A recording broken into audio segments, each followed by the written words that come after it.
This machine here is really a blessing to the people of St. Kitts and Nevis. A CT scan machine, this piece of equipment, is critically important to treat a number of diseases because first one has to diagnose. It is important for strokes. Anyone who has a stroke really should get an emergency CT scan to determine the course of treatment. We know that strokes are very common here in St. Kitts and Nevis, and if you don't have a CT scan, it really limits how effectively you can treat those who suffer from strokes.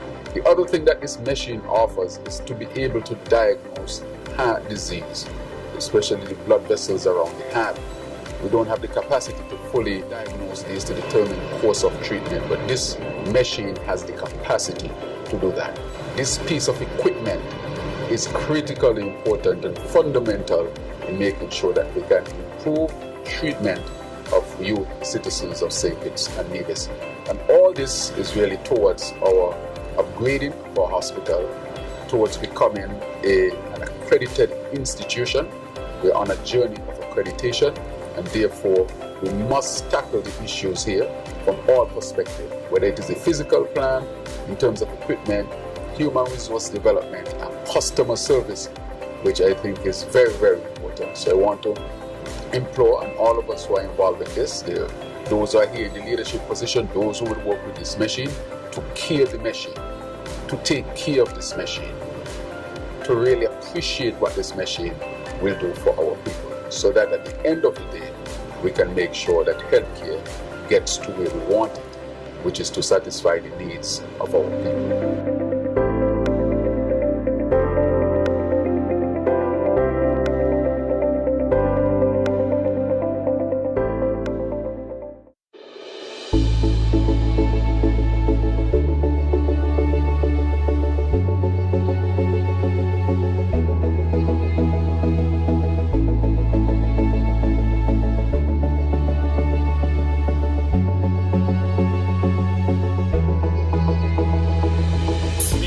Grateful that the government saw the need to procure additional equipment sufficient to match the anticipated market demands for aggregates for construction projects in 2025.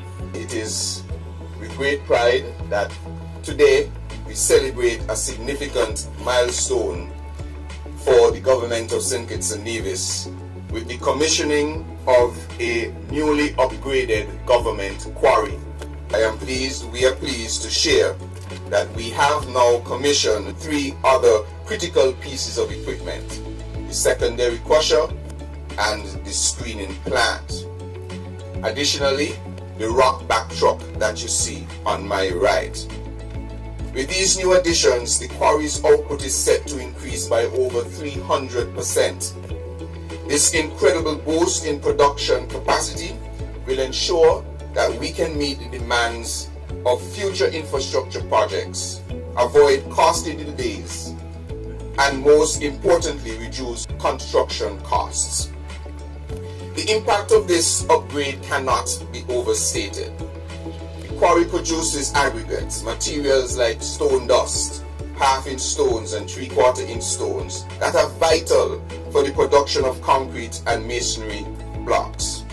In fact, while many materials used in construction are imported, steel, cement, PVC piping, electrical wires, 50% of the material input for concrete is comprised of aggregates, which we can now produce locally in higher quality and in greater quantities than ever before.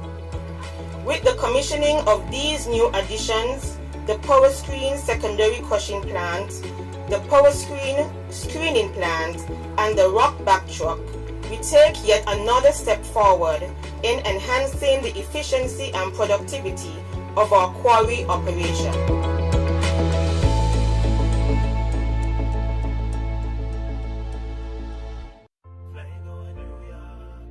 The day of interruption was deliberately and intentionally named as interrupting transmission of cycles of violence is actually one key principle of the public health approach.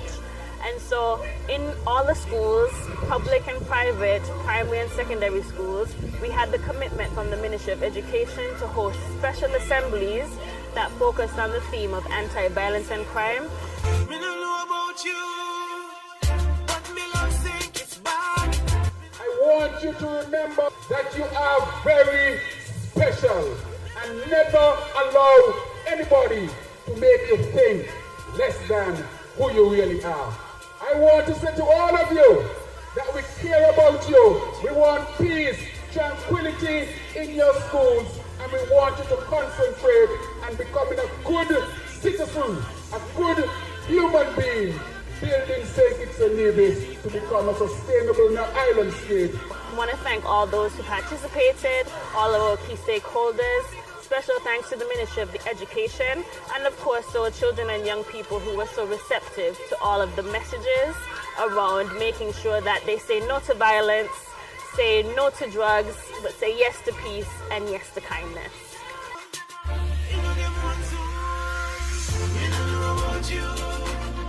But me don't think it's bad.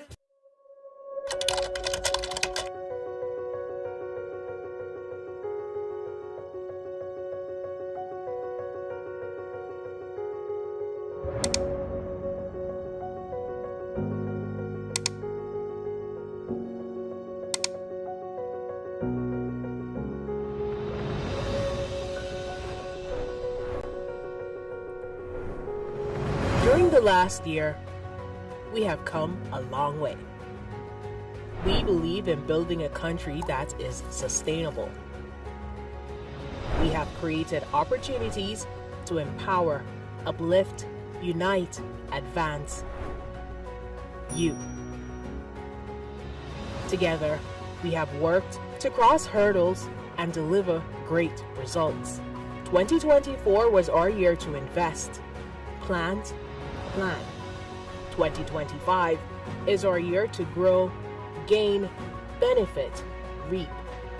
Guided by our sustainable island state agenda, we intend to lead and dominate not just the Caribbean, but the world. We strive to deliver the best for you, the people of St. Kitts and Nevis. We will continue pushing boundaries by working harder, smarter, faster. So join us as we're powering agriculture, powering infrastructure, powering housing, powering tourism, powering social development, powering education, powering sports, powering creative economy, powering small businesses, powering healthcare, powering law and order, powering energy, powering ICT, powering environmental sustainability, powering progress. 2024 was great. Let's make 2025 even greater.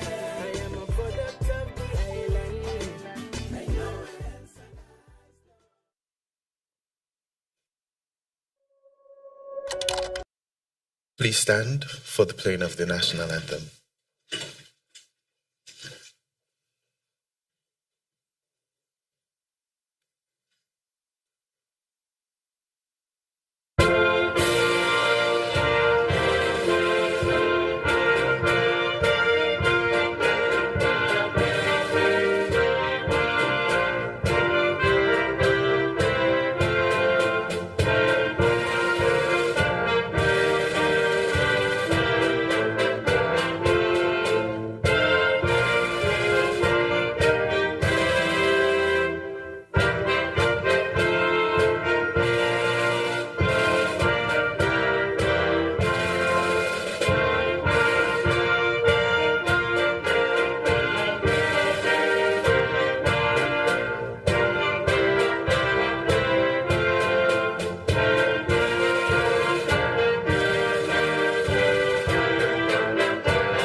Please remain standing as we offer a moment of prayer.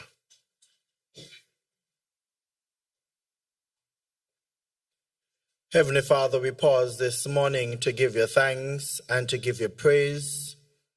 Indeed, you have been mighty good to us as a people and as a federation. And this morning we bring this Prime Minister's press conference before you. We ask for your divine protection and covering over all of us gathered here this morning, and even those ministers who are not, because they are on government duty. We ask for your continued protection and guidance over them. We lift up St. Christopher and Nevis before you, and we thank you for the many blessings that you have bestowed upon us as a federation. And as we press towards the mark, we ask for your continued strength, your continued guidance, your continued peace. All these we ask in Jesus' name. Amen. Please be seated. Good morning and a blessed Thursday to you all. I am Javan Library, Press Secretary to the Prime Minister of St. Nevis. It is my honor to welcome you to this cabinet-wide press conference where the Prime Minister and his fellow cabinet members will engage with the media and the public, providing updates on the work of the government and address key national issues. A special welcome to the members of the media, distinguished guests, and all those tuning in live.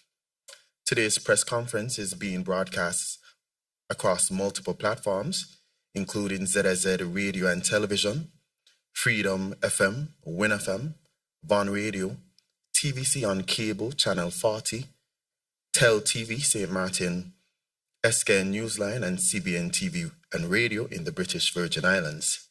Your participation, whether in person or virtually, demonstrates the critical role you play in informing and engaging the public. We appreciate the media's dedication to uphold the principles of democracy and freedom of the press. Your work is instrumental in ensuring that the people of St. Nevis remain informed and engaged in national affairs. At this time, it is my honor to invite the Honorable Prime Minister of St. Nevis, Honorable Dr. Terrance, but my apologies. Before I invite the Prime Minister, let me just acknowledge the other ministers who are here, of course, starting with the Honorable Prime Minister, Honorable Terrance Drew, Prime Minister of Finance, National Security and Immigration, Health and Social Security, the Honorable Dr. Jeffrey Hanley, Deputy Prime Minister and Minister of Education, Youth, Social Development, Gender Affairs, Aging and Disability, the Honorable Garth Wilkin, Attorney General and Minister of Justice and Legal Affairs, the Honorable Conway Maynard, Minister of Public Infrastructure and Utilities, Transport, Information, Communication and Technology and Post, the Honorable Samuel Duggins, Minister of Agriculture, Fisheries, Marine Resources, Entrepreneurship, Cooperatives and the Creative Economy, the Honorable Dr. Joel Clark, Minister of Sustainable Development, Environment and Climate Action and Constituency Empowerment, and the Honorable Senator Iselene Phillip, the Honorable Minister Iselene Phillip, Minister with responsibility for youth, empowerment, social development, gender affairs, aging, and disabilities. Oh, my apologies, I didn't see the senior minister when he entered, the Honorable Dr. Denzel Douglas, Minister of Foreign Affairs, Economic Development, International Trade, Investment, Industry, and Commerce. At this time, it is my honor to invite the Honorable Prime Minister, St. Nevis, the Honorable Dr. Terrance Drew, to deliver his opening statement. Following that, we will open the floor for questions from the press. Prime Minister, the floor is yours. Thank you very much, Moderator and Press Secretary, Mr. Javan Librard, for your tireless hard work and dedication to your country. Just want to thank you. Let me also recognize all of the members of the press who are here with us this morning and other guests who are here listening. But let me turn my attention to my cabinet colleagues and to recognize all of them. They were all recognized by name by our moderator. But allow me to recognize the Honorable Marsha Henderson, who is not with us at this press conference because she is away on government business. She's presently in the UK, where she is engaging in discussions to continue the advancement and upliftment of our tourism sector. She's also engaging in other discussions in the UK that involves our ship registry. And from all indications, all of the meetings are going extremely well. And I was able to participate along with the Minister of Energy in a virtual meeting with a leading cruise operator here in the Caribbean and indeed the world. She's also to journey to Germany, where she'll be receiving an award for her excellent work as Minister of Tourism, and more of that to come. As I said, she's the Minister of Tourism. It involves traveling. And I've always said that the more she travels, the more boats and ships and planes and growth of tourism that we get. And so I want to wish her success. Her success is our success as tourism continues to grow exponentially here in our federation. So I want to thank her for her diligent and hard work. So today is about conversation, connection, and commitment.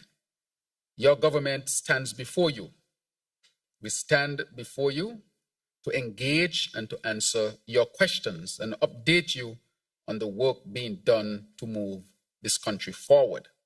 This is not just about governance, it's about accountability, trust, and ensuring that every decision we make reflects needs and aspirations of the people we serve, you, the people. Our mission has been clear from day one, powering progress in every sector for every citizen and resident. We came into office at a time of major challenges, an economy and key institutions that needed rebuilding, a public sector that needed streamlining, and a country that needed a fresh, focused direction. The 2025 IMF report on St. Kitts and Nevis, released to the public almost a week ago, is in keeping with our policy to be transparent in every way that we govern, and not to allow the travesty of 2018, when the IMF report was hidden and kept from the people and the international community by the then administration. I want to add that across all ministries, departments, and sectors, that this government is performing well. Our cabinet ministers will have the opportunity to expand on their respective areas during this press conference. But let me assure you, the transformational progress we have promised is happening, and it is being felt in every corner, in every house, in every parish, in every street, in our beloved federation. We are powering progress in governance and economic reform. We have strengthened our citizenship by investment program, ensuring transparency, long-term sustainability, and international credibility. We are powering progress in energy and infrastructure. Our drive toward energy independence is well underway, with renewable energy projects taking center stage. At the core of our vision for national development is our sustainable island state agenda, our long-term framework for resilient, diversified, and self-sufficient St. Kitts and Nevis. We are not only building economic resilience, but also charting a path towards sustainable prosperity for generations to come.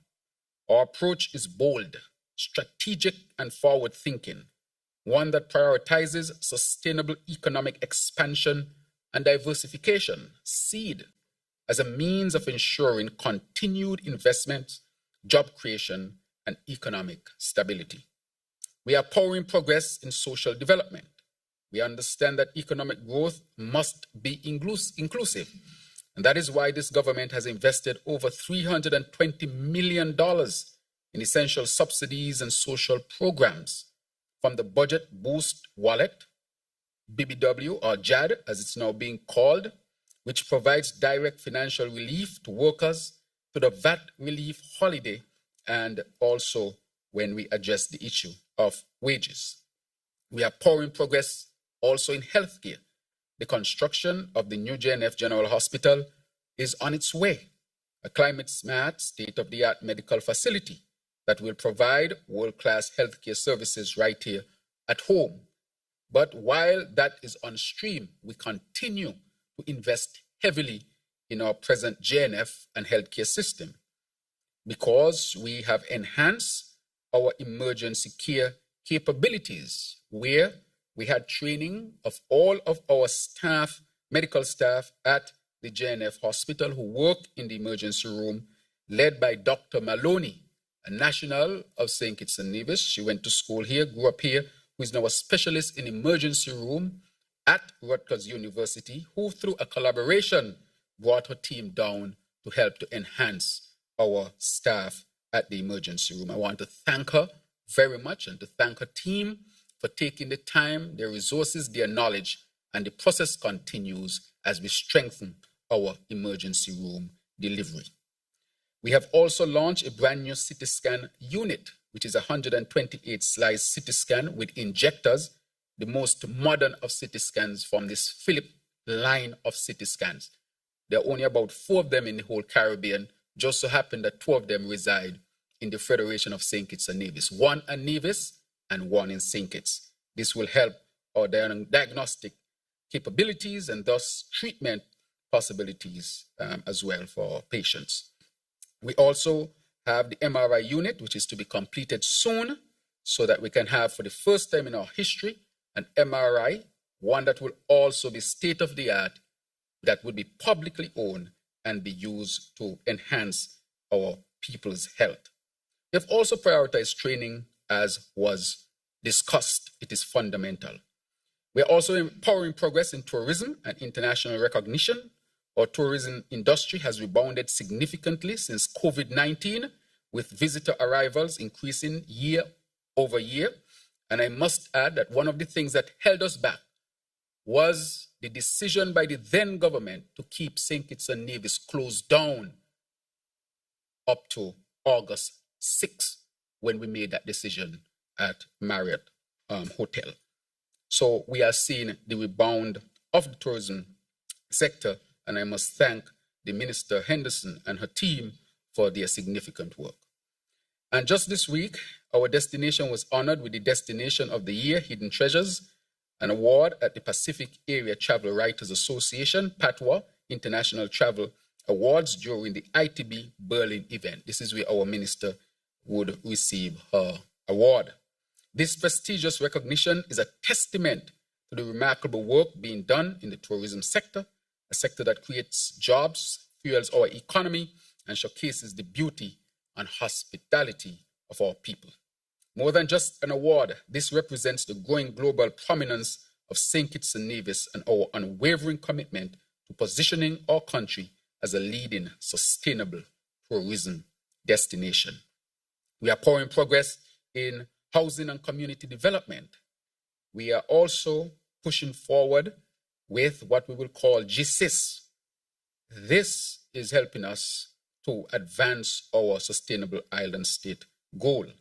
And this Global Sustainable Island Summit, GSIS, will be held here in St. Kitts and Nevis from May 25th to 30th in partnership with Island Innovation. This global event aligns perfectly with our Sustainable Island State agenda and will serve as a powerful platform for knowledge sharing, collaboration, and investment opportunities. I welcome the GSIS organizing team as they work closely with Minister Dr. Clark and her team and the ministry to ensure the success of this summit. We will hear more about this, because for us to hold a summit of this stature speaks well, bodes well for our federation. As I wrap up, this is the reality of a government that is working. working on behalf of every citizen, a government that is investing, a government that is advancing you, our beloved citizens of St. Kitts and Nevis. We are not just managing affairs, we are transforming St. Kitts and Nevis. We are determined to become a sustainable island state. This is what power in progress looks like. So today I invite the press to engage fully, ask your questions, get your answers, and do your best to inform, update, and educate. And I say to do it as you are compelled to do, honestly. And to the people of St. Kitts and Nevis, to let you know that your government is working, your government is investing, your government is advancing, so that you can thrive as a citizen, as a resident in our beloved nation. Thank you very much for those moments to bring these opening remarks.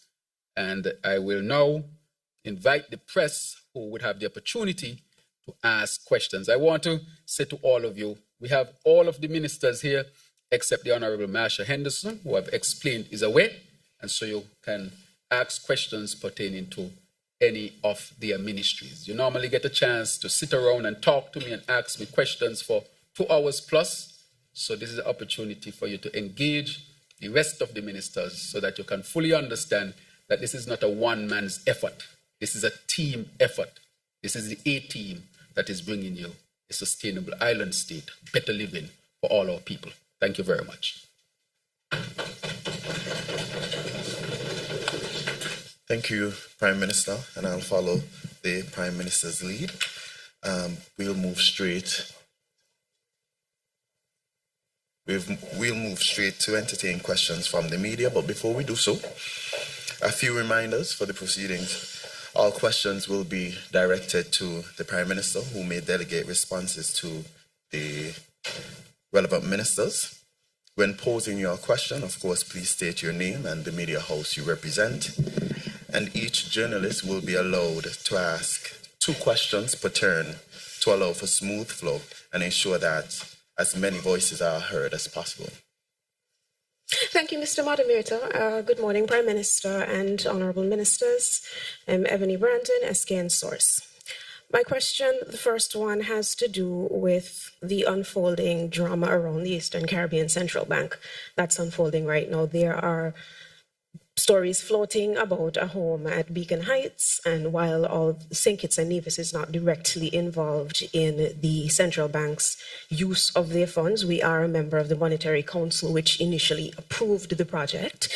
And so I'm hoping for some response and clarity for the people of St. Kitts and Nevis, because there seems to be some confusion between the bank being headquartered in St. Kitts and Nevis and its involvement with the construction of the residence at Beacon Heights. The other question that I'd like to ask has to do with this unfolding trade war that the United States seems to be waging. In the last 24 hours, there seems to be some reason and sense prevailing in that it looks like they may be backing down with their northern neighbor, Canada. That has not since happened, or so far happened, with Mexico. Where are we in St. Kitts and Nevis in respect of the fallout of any trade war that may occur? And what is the region saying on this matter? We just came out of a CARICOM Heads of Government meeting. I'm sure this is one of the issues that would have been discussed. Thank you.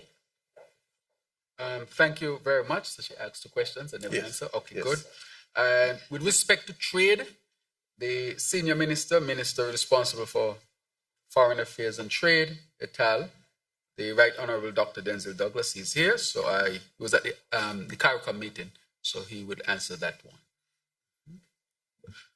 Thank you, Mr. Prime Minister, and thank Ebony for that question that she has posed pertaining to the effect of the new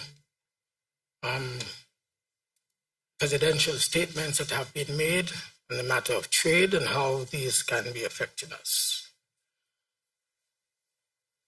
Over the years, we have been the beneficiary of good trading relationship between the United States of America and the Caribbean, St. Kitts and Nevis included, of course.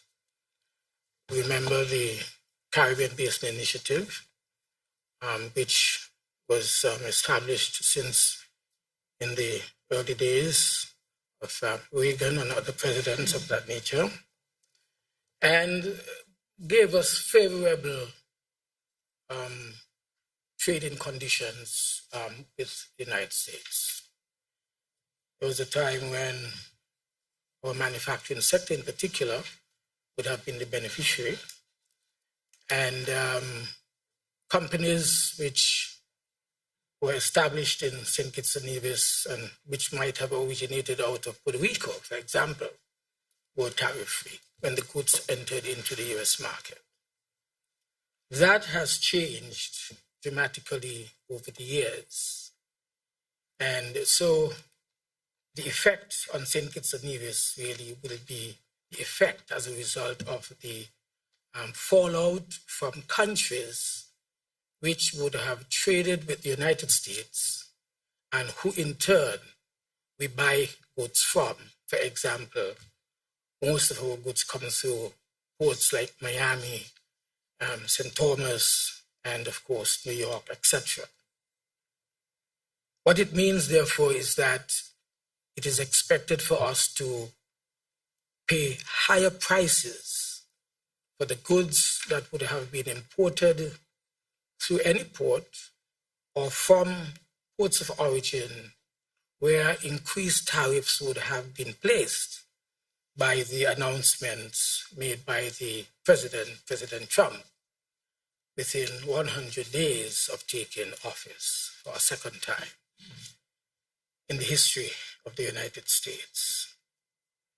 Not only will this impact us because of the increase in tariffs, but we have already been impacted because of COVID, where it takes much longer for goods to arrive to our ports, much longer because there has been disruption in the supply trade routes as a result of shortages from COVID. And now we are going to experience, I would think, maybe longer periods for goods to arrive. The cost of these goods would go up. And then, of course, it will impact negatively on the cost of living for our people here in St. Kitts and Nevis. The good thing about it is that the entire world is responding to what has been announced by the President of the United States in terms of increased tariffs. We have seen, for example, the pushback from countries like Canada. In fact, as a result, I believe, of Canada's reaction, we've heard only a few nights ago that he has suspended the application of the tariff against, increased tariff against Canadian goods by a month. And maybe that could be extended further because the Canadian government has indicated that its citizens will not be the ones to suffer, but the Americans themselves will suffer. And so that's the way it is. We are a small part of the hemisphere. Our contribution to trade at the moment in terms of American, in terms of our goods going into the American ports and so forth, that is not as significant for St. Kitts and Nevis as it was before. Of course, we still have the electronic assembling parts with a few of the companies that are manufacturing goods that go into the US market. And we are still waiting to see how those tariffs will impact positively or negatively on the cost of goods, depending on what side of the equation you're sitting.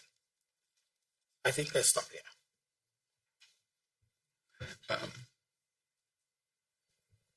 Thank you very much, Right Honorable Dr. Denzel Douglas. The question was asked about the central bank. Let me say the central bank really has the interest of the countries that are part of the ECCU. St. Kitts is just one country. It just happened to be in St. Kitts and Nevis. Decisions that are made with the interests of all of the countries who are part of the ECCU. So let me say, this does not come under the purview of the St. Kitts Nevis federal government. It's an entity that involves all of these governments. So I just want to put that out. With respect to what you speak about, with respect to the residents, let me say first of all that the central bank, the Monetary Council, has a chairperson. The initial chairperson, Webster, as you know, it has now been passed on to another country, I think is Antigua at this particular time, because we rotate. And the chairperson for the Monetary Council would, speak to issues during their cycle when those issues come up. And so any decisions made is made collectively with all the countries involved, and not just one country having a say with respect. As we know, this is an ongoing discussion in the public. I can say that all information with respect to this is being sought, and I think that the central bank, in its prudence, will make sure that the information is collected and properly presented to the people of the region, not just St. Kitts and Nevis, to the people of the region. And so I think that they are in a process of making sure that they continue their process of transparency and integrity, and that information that is being sought will be, of course, collected and be given to the people of the region. Let me say, with respect to that, I myself would seek to, I'm seeking to get whatever information, as with anything else that has to do with the central bank. So I cannot speak specifically to all of what is there. I think it is a prudent thing to get all of the information and let the information be delivered in an appropriate manner to the people of the region. There are decisions, of course, from the central bank from since in the 80s, 90s, that are still governing the central bank to some extent, as we go from year to year, from one administration to the next administration. So at some point in the past, decisions were made that are continued because there seem to be collective good decisions for all of us. And the central bank has served us well. It has kept the EC dollar stable. The EC dollar is one of the most stable currencies in the world. You go across the region and you hear others that have their currencies goes up 10%, drop by 25%, 30%, or they don't have the required reserve in terms of US dollars to back their currency. And so if you want to spend US dollars in some country, you have to make a special application to the development, to their central bank to determine how much foreign exchange you would get. These things don't happen in the ECCU, because the ECCU is well managed by the central bank. If you want to know if a central bank is worth its salt, tell me how stable your currency is, and tell me how much you have in reserve to back your currency. The EC dollar is one of the best managed currencies in the world, which means that the central bank is doing an excellent job. And I want to commend the central bank over all these many years for doing the excellent job in keeping our currency stable, hence our economy stable. However, a question has been asked with respect to the residence for the governor. And I say with the residence for the governor because whoever is the governor, the central bank will provide a residence. It is not specific to any one person. And so if that question is asked about it, the central bank, just like it releases information on its currency, the trends and so forth, it too will release any information that is asked. And I'm very sure that in its prudent action, it will also release that information. But I just want to make it clear that the central bank does not come under the governance of St. Kitts and Nevis. It's owned by all of the countries of the ECCU, and the countries together dictate the direction of the central bank. It just happens to be here in our Federation of St. Kitts and Nevis. But I don't dare go to the central bank and try to give orders, because it does not belong to us, and it does not come under my leadership. It comes under the leadership of everybody. So any decisions that are made are collective decisions, whether it's to do with the residents, whether it's to do with the currency, the direction, and so forth. And therefore, I would say the central bank will gather all of the information that is being asked and in a transparent, prudent way, put that information out. Thank you. Good morning, Devon Cornelius, ZIZ Broadcasting Corporation. Just two questions for now. What is the status of the investigation into the sham marriages case here in St. Kitts and Nevis? And what is the status of the climate smart houses in terms of the construction timeline and what exactly has caused the delays? Thank you.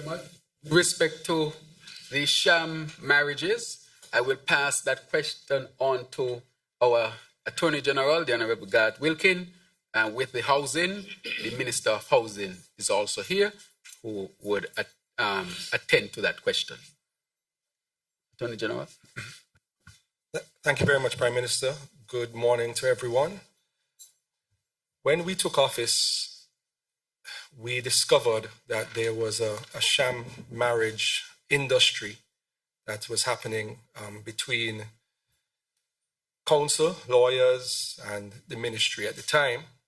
And when a list was compiled of the potential sham marriages, and when I say sham marriages, I mean marriages by which one person being a citizen received money from another person who is not a citizen to get married, and then that person would get their citizenship, get their passport the same day, and register to vote either the same or the next day. We discovered that there were potentially approximately 1,200 incidents of this in the Federation. So we immediately have decided to end that process. And informally, what was done is that in the Ministry of National Security, there was verification of marriages. So when a person applied, they weren't automatically granted the citizenship through the marriage. They were officers in the ministry who then went to verify that the marriage was legitimate. The law actually says that the minister is not to grant citizenship if they believe that it is a marriage of convenience, meaning that there was money exchanged for the marriage.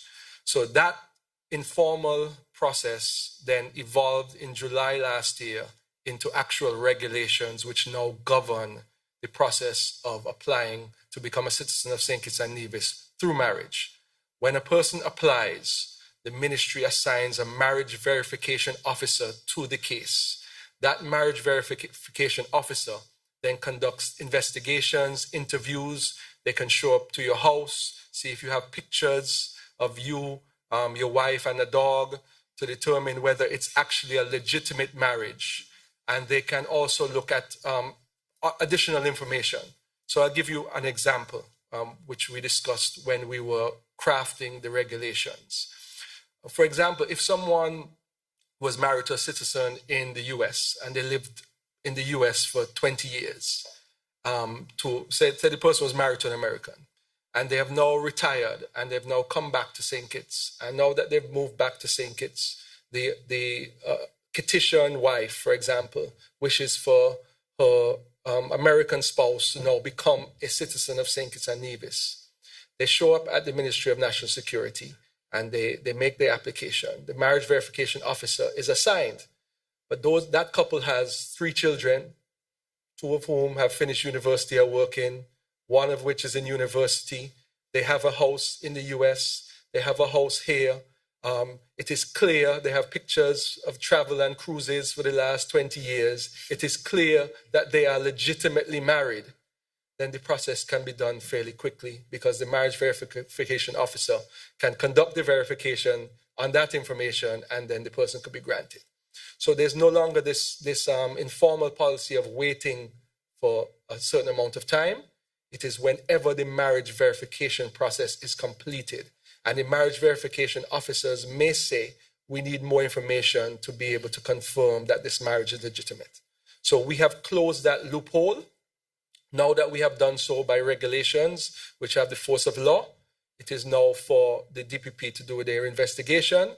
There is currently one person that is already charged with an offense in relation to sham marriages, and that matter is progressing through the court system. Everybody has an opportunity to access natural justice, and the rule of law applies to everyone. So it is up to the authorities to then investigate and determine if any decisions need to be made in relation to the potentially 1,200 plus sham marriages that we met when we took office.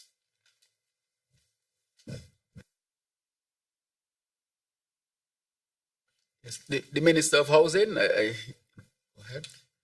Thank you very much, Honorable Prime Minister.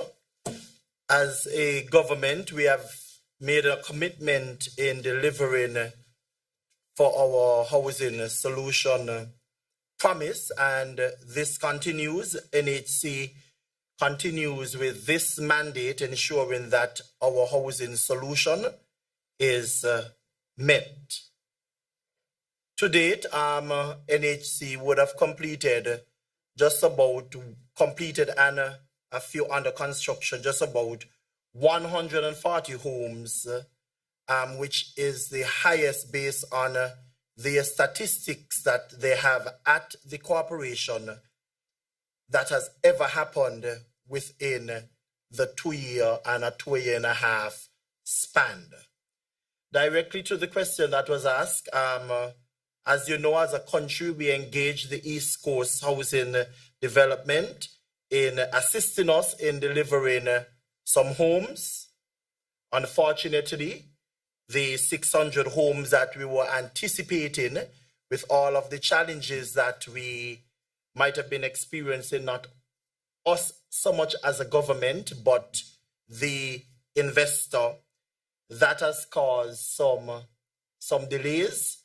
These matters are being worked on, and what I said to the Federation is that based on the contractual arrangement that we would have signed, the AG office, of course, is working on ensuring that the government's interest, which it is protected. But because of the delay, we have not lost any money as a government, but we are committed in continuing with our home delivery. There are many investors are sending in proposals, and we are going through these proposals. The new method, the technology that was introduced, it took a longer time in terms of buy-in, but we are working on all of those. So that's where we are right now with the East Coast in particular, but we would have constructed through NHC just about 140 homes, and we are continuing. Thank you.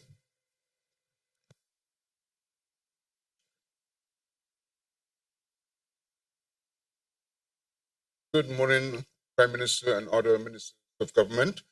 Glenn Bart from SKN Newsline.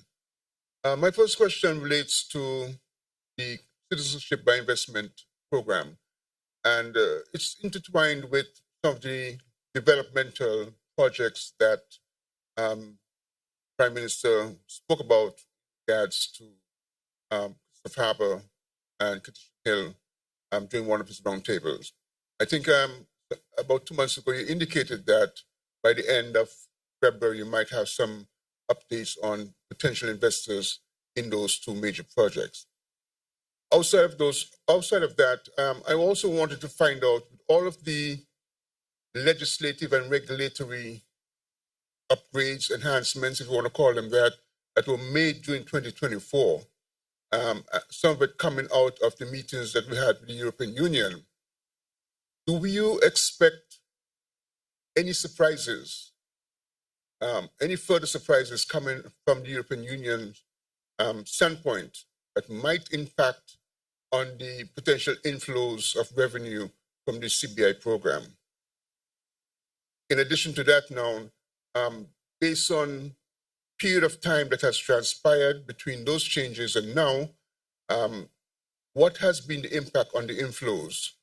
And during 2025, are there going to be any specific projects or specific ways in which the revenue will be used on both St. Kitts and on Nevis? All right, that's my first question. The second, yes. The second question. Okay. No. In fairness, it's all related to one thing: the citizenship by investment program. In fairness to your colleagues, right? Unless your colleagues say you can ask beyond, but we want to make sure that colleagues, because Mr. Bat, we want to make sure that they're not saying you get more talk than them. I want that not to be said that we are allowing this. So you're gonna ask the next one? We have consensus there? Okay. Thank you very much. The other has to do with agriculture. The 25 by 25 concept of pushing the reduction in imports down and creating more of our own local products onto the market. How successful has that been so far in terms of numbers, percentages, and where do we go from now until perhaps another 5 years? Because agriculture is one of those things, if you pause for a moment, you go downhill. So it has to be a constant push to become better, to engage in other parts of production and so forth. So I would like you to expand on that. And my last question for the time being. Sorry, Mr. Bad, I have to stop you. We're allowing two, so you can come back on the other. I'll come back again. Yes, okay. Prime Minister. Thank you for your engagement, Mr. Bat. We surely appreciate your enthusiasm. All right. I will pass the question on agriculture on to the Minister of Agriculture, the Honorable Samuel Duggins. Thank you, Honorable Prime Minister. And I also want to thank Mr. Bat for his question. Regarding the 25 by 25 agenda, which was set by CARICOM some years ago, and as a member of CARICOM, we've been participating, I believe St. Kitts has been doing exceptionally well. Now, we have all known about the engagement that we've had with that agenda starting in 2022, some 2 years after the agenda would have originally been set. And nonetheless, we endeavored to still play our role in moving agriculture production forward, because in our scope, we recognize there's no bad thing in increasing production within the country. Now, the truth is, we had two things that we were looking at the same time. One, growing our economy by virtue of increasing tourism and expanding the economy, but at the same time, increasing agricultural produce. And we recognize both have a direct impact on imports, because if you have more people to feed, then you have more food required. And so we focus more on domestic production. And we had set a target, our own internal target of 50 million. And I'm happy to note that we have been doing exceptionally well in achieving that. Our fishery sector alone brought in $19.6 million in revenue just last year alone. And that was a significant increase as opposed to when we got into office, the number on the books was 8.5 million.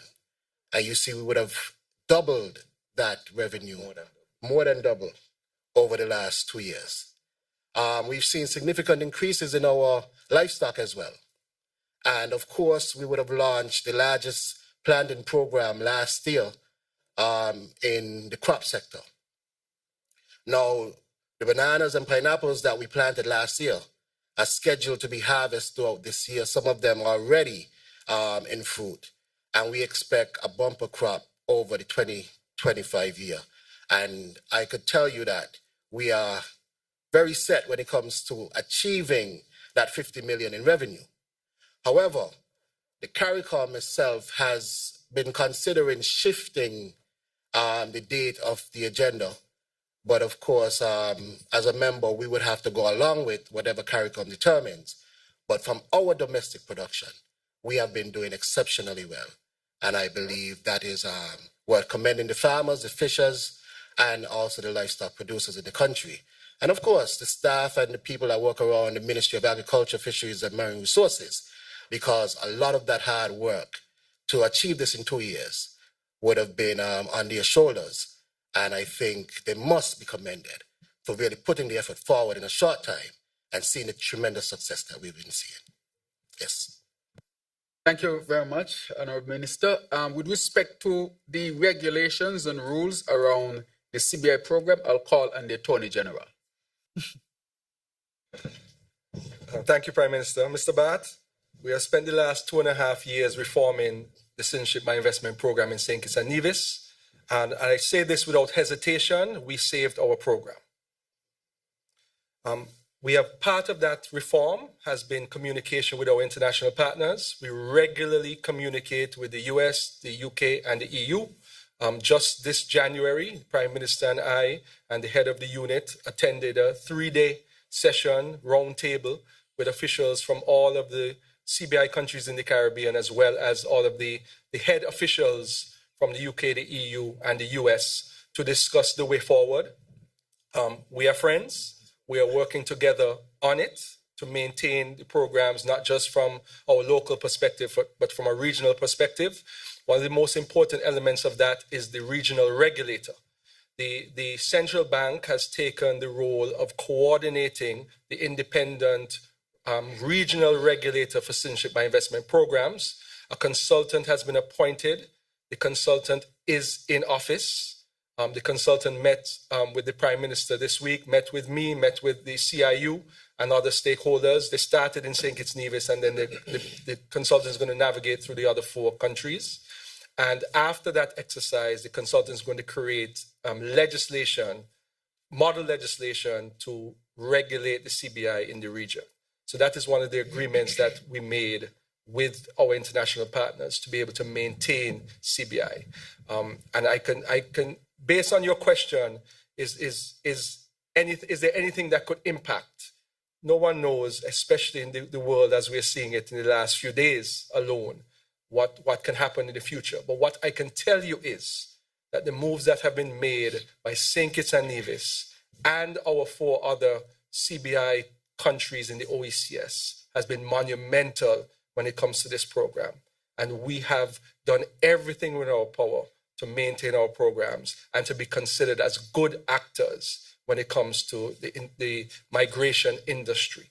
So everything, all of the energy, the AGs, the prime ministers, the head technocrats, the heads of the units, everyone is on board. The RSS, CARICOM impacts, all of us sit down collectively very often to figure out a pathway to have a sustainable CBI for the near and far future in the Caribbean. Thank you very much, AG. Just to complete the question, the answers part was, I guess, was for me directly. Let me say from the onset, I've said to the press and to our people that the CBI would have been the most challenging thing for me to deal with as Prime Minister and Minister of CBI and as a country, just because of where we were on the verge of losing visa access, our CBI reputation, and so forth. And so tough decisions had to be made, which affected us. And I was straight up, upfront, and transparent with it. I want to thank the AG, the rest of the cabinet, for their support and working so hard for us to get it to where we are, to the point where we are now on the rebound with our CBI program and in a better place. We have done all that we could have done. As the AG have said, as he has said, we don't know where things will go, but let it be obviously clear that we have done all that we could have done to ensure that we save and safeguard our program. So I want that to be part of the narrative. Let me say with respect to Kittish and Hill, because Kittish and Hill did not have audits, Development Bank did not have audits, Kittish and Hill did not have audits. A lot of the institutions that should have had audits were abandoned. And for obvious reasons. Where there are no audits, one has to assume corruption. That is what it means. However, with Kittish and Hill, it took us a very long time to get the audit done. We have collected basically all of the information. I was just informed by the head of the board for Kitishan Hill. And we have now all of the information, and the auditors are finalizing their report. So we will have an audit on Kitishan Hill in a matter of weeks. And as I said, because there were no audits for such a long time, you had to go back and then bring it all the way up to now, which is a tremendous amount of work. The same thing with respect to the development bank. We have a number of very interested suitors in terms of investors, and that will be laid before them in short order. And so I wanted to bring you up to date on that. But with respect to Christoph Harbour, again, as I said, I would update again. We are extremely close, moving along, extremely close. I've been asked not to speak on certain details based on legal advice. And so at this time, I would say that we are progressing. We are extremely close. It was based on legal advice in these type of things that I've been told that I cannot speak to certain things on these. And so I'm governed by that. But I want to say that we are progressing extremely well with respect to both entities. And at the end of this month, so I will say, just give us a few more weeks to really bring all of this together. And so those are what you asked directly to me, Mr. Bat. And so in terms of the revenue, as you know, the CBI is the main source of revenue. We are seeking now to diversify the economy, agriculture, the heavy investments that the minister is speaking about. And he did not speak to you about the Tabasco project, which is about to take off. I'm sure he will give an update on the Tabasco project when he gets a chance to speak again, which is going to take us to a next level of production in terms of agriculture. With respect to the revenues, because of that, the sharing, when you have those revenues, they support what the federal government does. And so whatever program the federal government has, it supports both St. Kitts and Nevis, because it's not a separate fund. It is part of the consolidated fund. That is what I want to say. This is why the big difference is. It is part of the so you go directly into the consolidated fund to fund the federation. For example, the consolidated fund, it funds police, it funds the military, it funds immigration across in the whole federation. So it funds all these federal projects. So anything that is federal that is both here and there, all of that money is coming. A big part of that money is coming from the CBI. So I want to say that because it's in the consolidated fund, both are benefiting. Now, to talk specifically to sharing, because that is the World Bank has sent us back the documentation on sharing of revenues between St. Kitts and Nevis. And let me say clearly, St. Kitts does not exist in our constitution. I'll say it again, St. Kitts does not exist.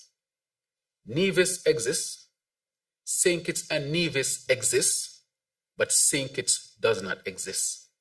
The only place St. Kitts can have funds to do things on St. Kitts is from the consolidated fund. St. Kitts does not have an island administration with a separate fund. So I want us to make that clear as well. However, the World Bank is helping us, has helped us. So that information is with the FS. She's, of course, deciphering it and is to present it to me, to present to the cabinet, and also to the Nevis Island administration and to the Premier of Nevis. But that came in just a couple of weeks, and it has to be, of course, formatted and so forth so that the discussions can take place. As I said, I asked the World Bank to complete that work so that we can have a framework from an institution that has no skin in the game, an institution that is respected, so that we can have some level of guidelines or some guidelines as to how this should be done.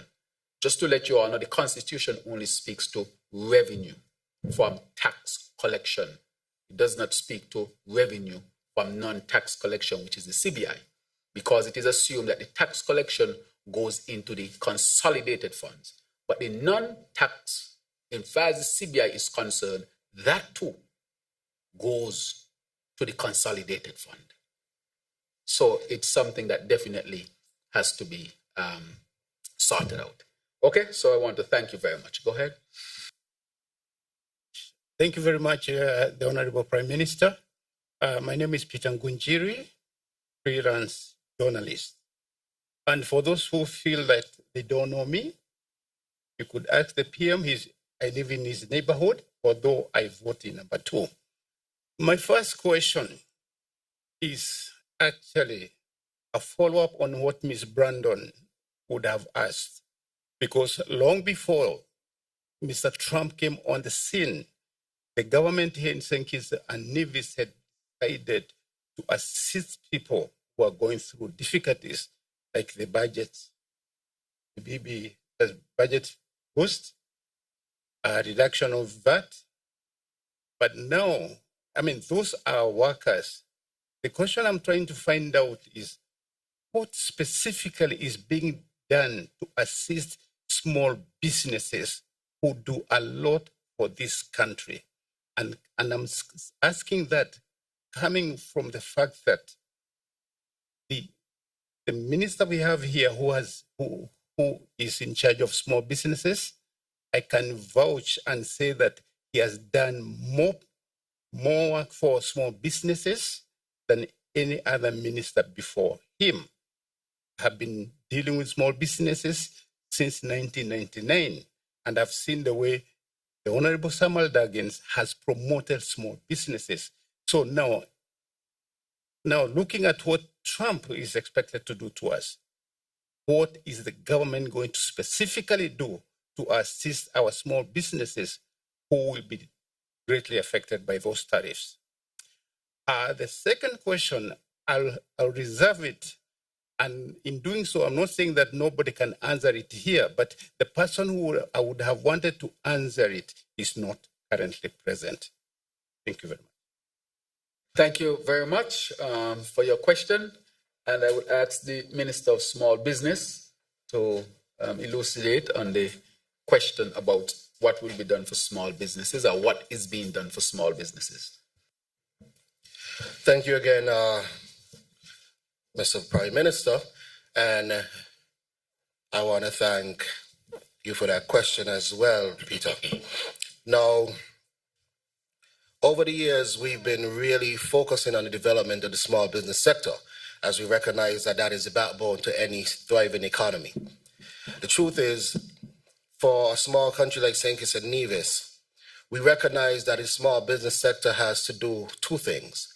1, take care of the fundamental aspects of the internal economy, the economy of St. Kitts and Nevis, but also have an outward-looking agenda as well, because the region and the world should be seen as our markets. With all of the developments that's currently happening in the United States of America, we also recognize the challenges that will pose, especially entering that market. But what we are blessed with in St. Kitts and Nevis is to be a part of other organizations, such as the OECS, CARICOM, Commonwealth.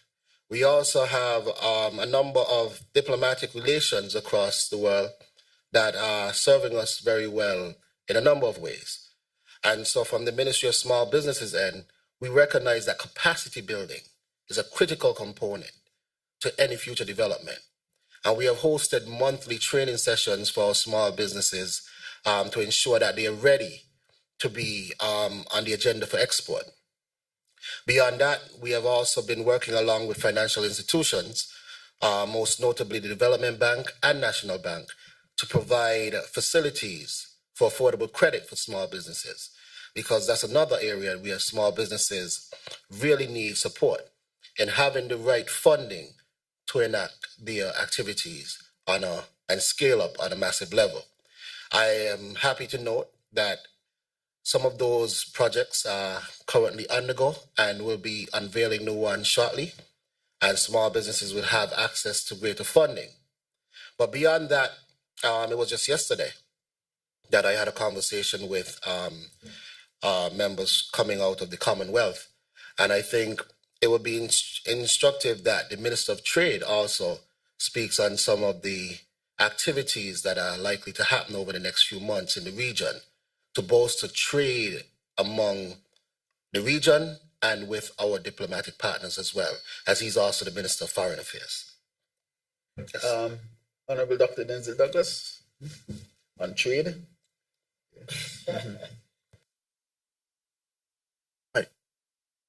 What? Yes, good. Trade, of course, the development of trade in St. Kitts and Nevis and where we are continues to be quite a bit of a challenge. I mentioned earlier that the manufacturing sector, which traditionally would have been providing most of our goods, manufactured goods to export, that of course is not doing well.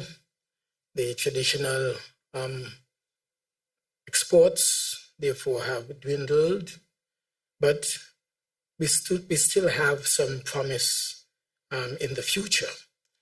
In fact, presently, we are engaging more and more the Marara Distillers Limited out of Guyana for broadening and expanding their operations in the Bird Rock manufacturing enclave so that we would be able to take that particular company's exports to a higher level.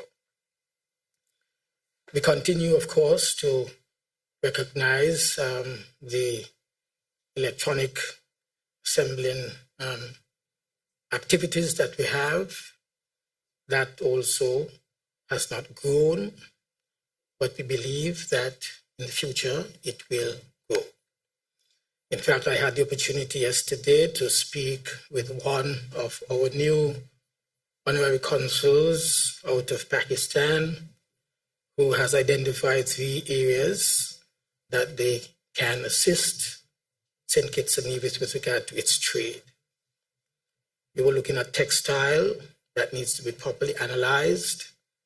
Then we're looking at the possibility of cheese, manufacturing cheese, maybe not only just to send abroad, but to meet our own domestic market. In pursuing that in particular, we have to look at the availability of milk from goats, milk from cattle. It means, therefore, we have to establish an expansion program for the cattle industry here, and livestock industry here in St. Kitts and Nevis.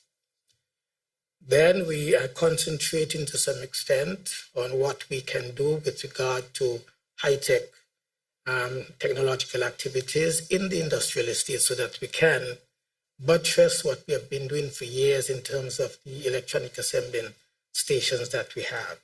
So these are some of the areas that we are looking at with regard to our export trade. The import trade, to some extent, we are looking at what is happening within CARICOM and what CARICOM is doing with other countries so that there would be a better flow of trading goods of our own products into second countries who are out of CARICOM, and in the process examine what products that they can bring into the CARICOM market and thus necessary controls that would need to be put in place. This is happening in particular with Trinidad and 1 or 2 Latin American countries. And to some extent, this is where we are at the moment with trade. Thank you very much, Minister of Trade. Let me add, as the Minister was speaking, that in the last CARICOM Heads of Government meeting, it was announced by the President of the EU Commission that the EU wants to participate in an agreement with the region to buy energy in terms of hydrogen. As you know, we have a lot of wind, we have solar, but we also have geothermal energy. So can we become a net energy exporter of green energy, and help the world with climate change. That has been put on the table, and we are taking it very seriously. Let me add, because Minister Duggins did make mention of the official who is here from the Commonwealth, just to say that St. Kitts and Nevis, together with the British government, are partnering leadership in developing trade within the Commonwealth. And it will take different forms. In fact, the gentleman who is here is first looking for potential scholars. At least 2 scholarships would be offered. We will be examining the potential for improvement and increasing of trade within the Commonwealth region, and simply to say that it's good that this is happening because, again, St. Kitts and Nevis, together with the British government, Minister of Trade, Minister of Foreign Affairs, the 2 countries have come together to lead the Commonwealth on finding solutions to increase trade within the Commonwealth region. Thank you very much. Ralston Rankin, Sugar City FM. I have 2 questions.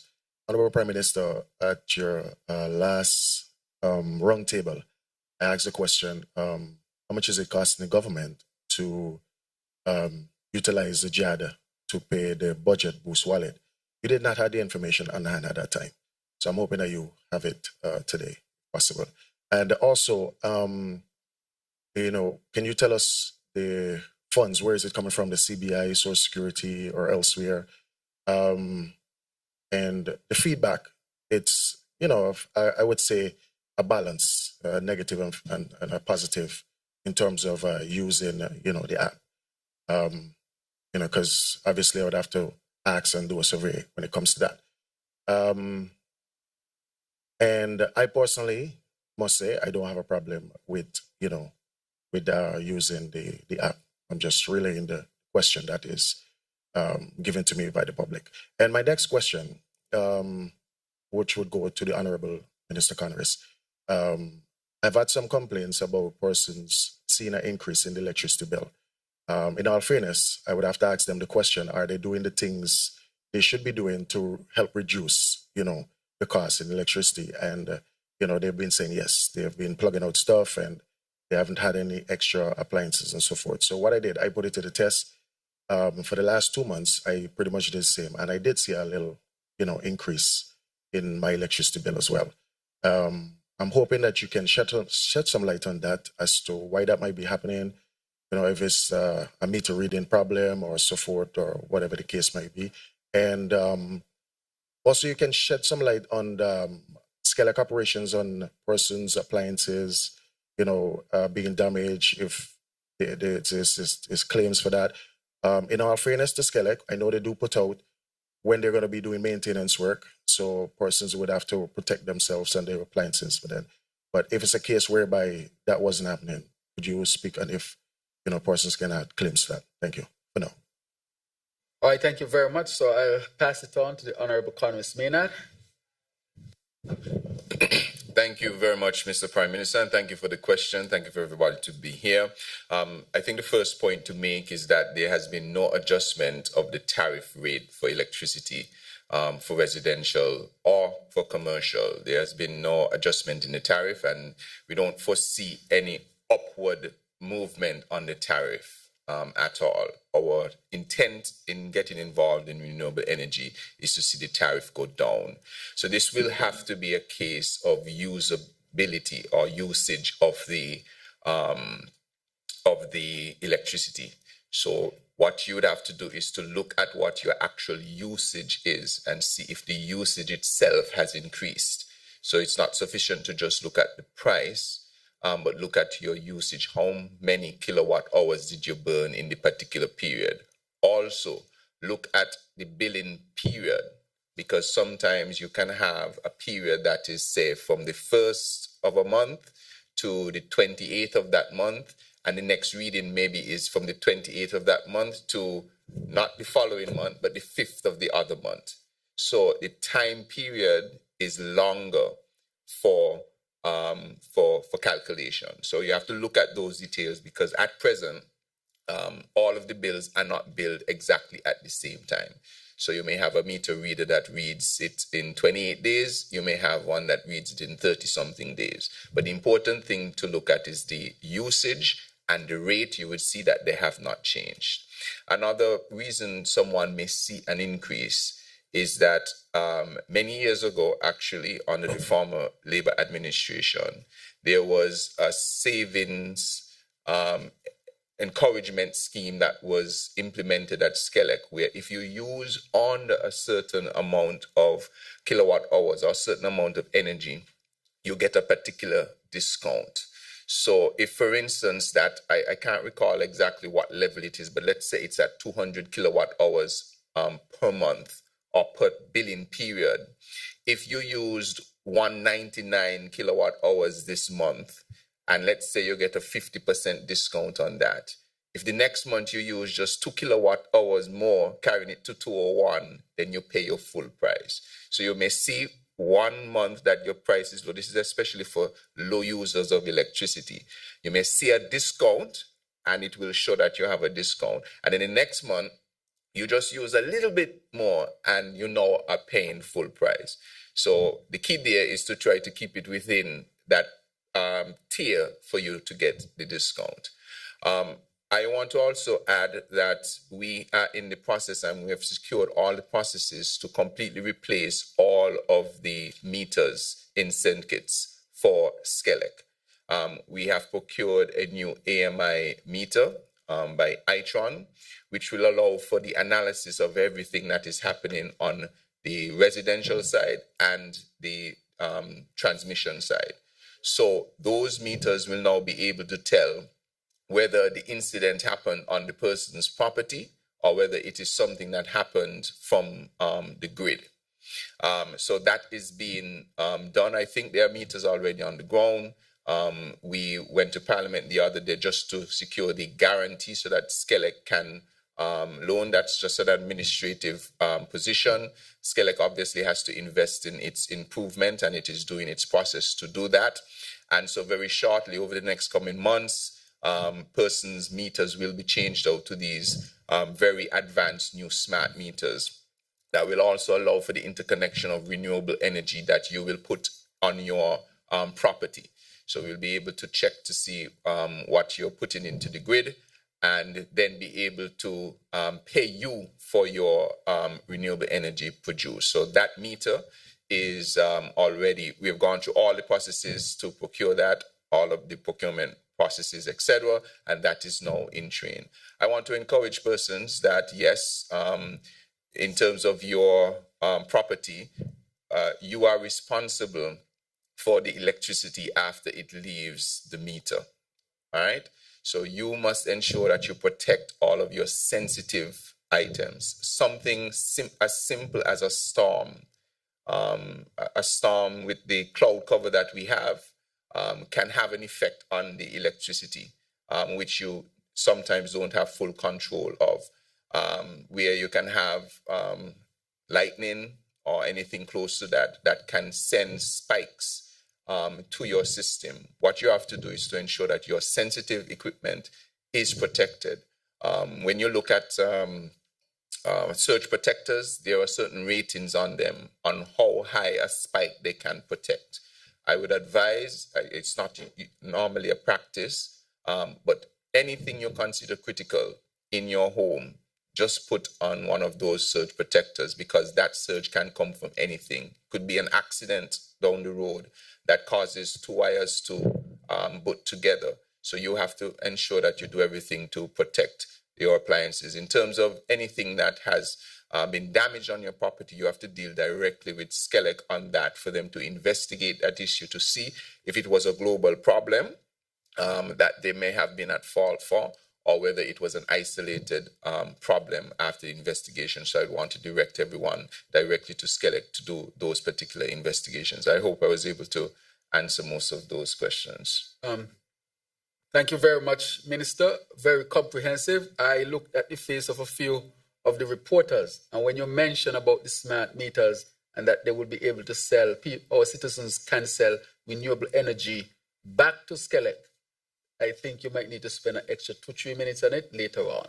Yes, that and that the meters are already here. I look at your faces and I saw the shock. Really? So, but let me answer quickly the matter to do with the budget. Let me give you specifics because I now have the numbers that you asked for previously, Rankin. In January, we helped 19,372 persons to a cost of 4.8 million. In February, 20,500 persons to a cost of approximately 5.1 million. People are using it prudently. NHC, cumulative 23,000 plus. Skelec, cumulative 530,000 plus. Water Department, 95,000 plus. Nevlec, 149,000 plus. Nevis Housing and Land Corporation, nobody has accessed it as yet. Nevis Water, this is January, sorry. Nevis Water Services, all this is January, 53,000 as well. So it's happening on both sides of the waters. February, NHC, 29,000 plus, went up. Skelec, 772,000, it increased. St. Kitts Water Services, 136,000, increase as well. Well, it's cumulative. Nevlec, 208,000. Nevis Housing Corporation, we have seen somebody entered, $250. So they just now recognizing it can be used there. So I'm sure by next month we will see more people paying. Or maybe they just pay, you know, yes. And Nevis Water Services Department up to a total of 77,000, to a total of 2.1 million and 3.3 million, respectively for groceries. So groceries and food in January, 2.1 million, and groceries and food in February, $3.3 million. So what we are seeing here, Rankin, is that people are using the money to help themselves and help their families. They are paying their bills and they're spending it on food. But these were the issues affecting our people. And we'll continue to support. The money, of course, is coming from the consolidated funds, from tax revenue and non-tax. And of course, is also obviously benefiting the whole of Nevis as well, because the CBI funds go to the consolidated funds. And this is a national project. In other words, it is a federal project, which means Nevisians are benefiting directly. And that's another benefit that they would have from the CBI program as well, because it's part of the consolidated fund. I heard you speak about the numbers, half-half. I did a survey on this. This is supported by well over 90% of the population. They receive it positively. I track it to see how our people would receive it. It is very well received by our people. I brought the numbers because sometimes we need numbers to tell us how our people are receiving it. And one guy told me that, you know, a lady and she family went shopping and he had to help her with the bags, right? That is why he said to me, he said that, you know, people, and based on the numbers, I have to say he's correct, because look at how much was spent on groceries. So we have used this to help people deal with the grocery bills and their very critical issues in life, the water bill, the electricity bill, and so forth. However, what the Minister of Trade mentioned in terms of the trade war that is taking place, that can affect us negatively. So every time it affects us and we come up with a measure, something else that has nothing to do with us is affecting us. For small island developing states, these trade wars, they are devastating to us. And therefore, I want our people to also be aware of it. That is why we have to grow our own food, grow more food, produce renewable energy. And the climate change is killing us, because to pay for the adaptation for climate change, we can't afford it.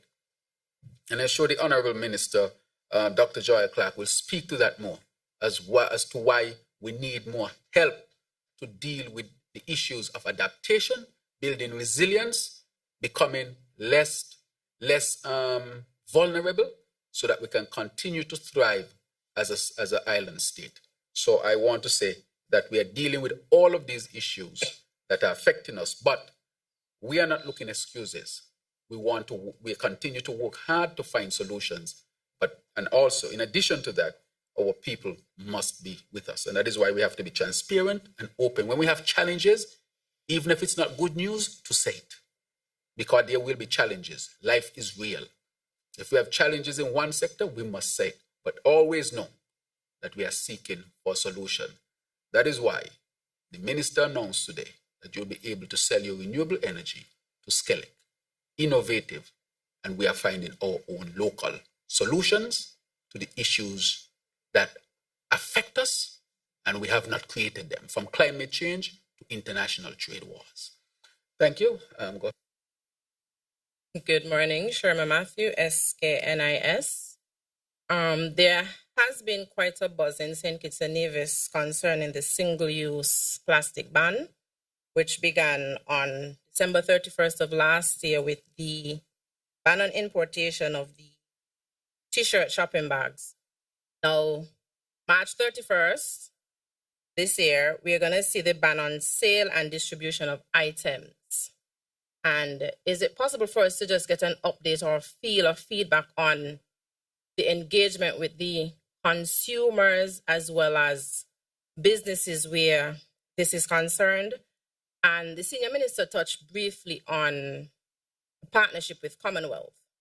But outside of that, are there any new international partnerships or foreign investment projects that the government is currently negotiating to support national development, particularly in the light of the new U.S. administration stance of America First?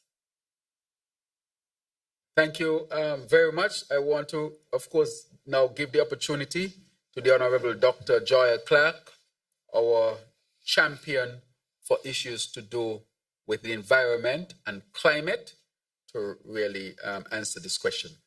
Honorable Dr. Clark. Thank you, Prime Minister, and thank you for that question.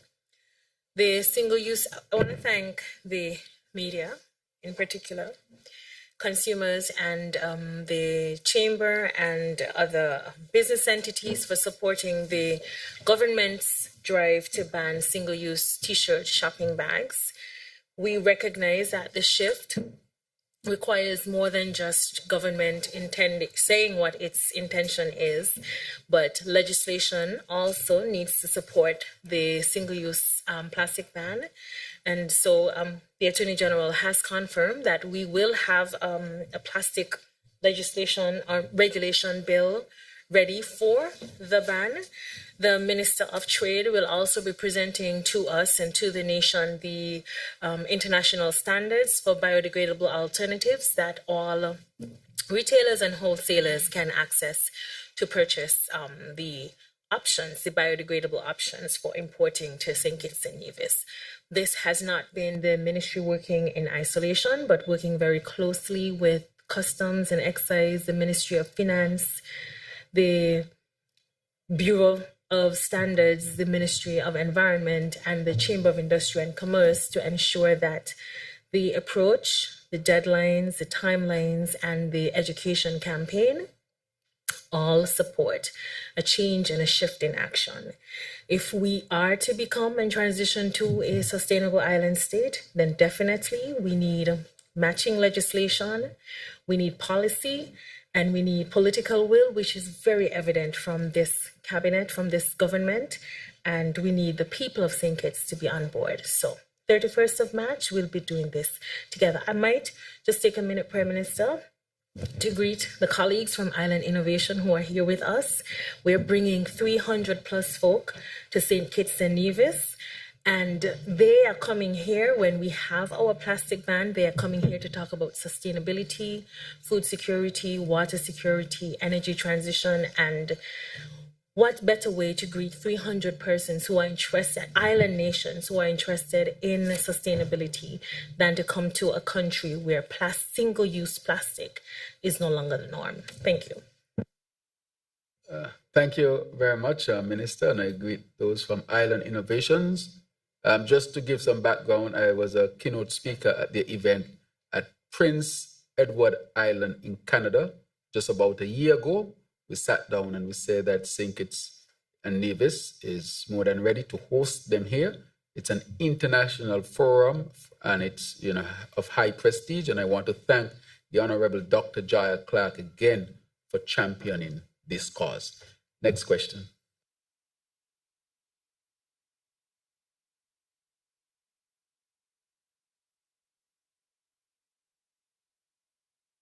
Good morning, Yolana Weeks, Win FM. What is the government's position on the recent announcement by the United States Department regarding visa restrictions, imposition on government officials and their families whose countries utilize the Cuba Health Brigade?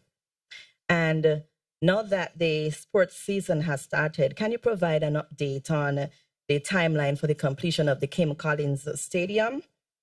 If the facility will not be completed, what arrangements are in place for the inter-school championship?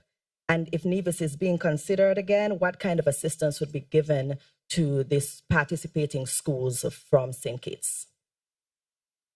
Thank you very much for your question. From the previous question, with respect to new international partnerships and new investment projects and so forth, to help with our current transformation, and also the question to do with visa ban, I'll allow the Minister of Foreign Affairs, the Honorable Dr. Denzel Douglas, to answer that one. And then the last one you asked, with respect to the stadium, I'll allow the Honorable Samuel Duggins to respond to that one. Foreign Minister. All right, thank you, Prime Minister, and thank the media person for asking these questions. With regard to what would have gone before in terms of new investment opportunities that are emerging, quite a lot of what we are doing in the Ministry of Foreign Affairs, International Trade, Economic Development and Investment, it's really bringing in foreign direct investment to support the specific agenda that we have set for ourselves as a people and as a government in advancing to the sustainable island state. What are these main pillars with regard to investment opportunities? The first, of course, is energy. And you would have heard from time to time that we are not just simply trying to bring the cost of electricity down by doing a number of things, but specifically, we believe that transitioning the economy from its dependence on fossil fuel energy and going into areas of renewable energy, green energy, that would bring enormous impact and positive results for our people. We therefore have been working very closely with a number of countries in the Middle East.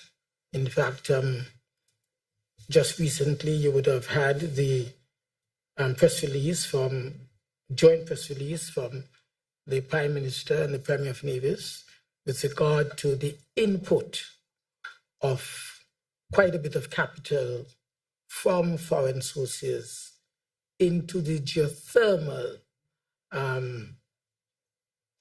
assessment, and thus bringing geothermal energy to fruition in Nevis for the benefit of St. Kitts and Nevis.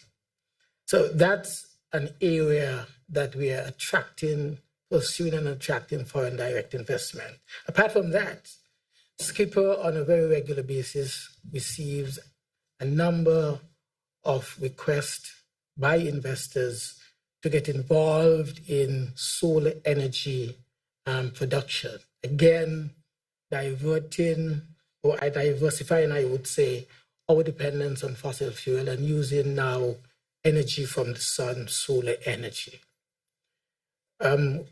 We have been saying for some time, in fact, I would attribute this to the Minister of Energy himself, Mr. Maynard, that if you are able to resolve the issues in energy, you would also be able to solve all the issues that we have, especially in water and agriculture, food agriculture.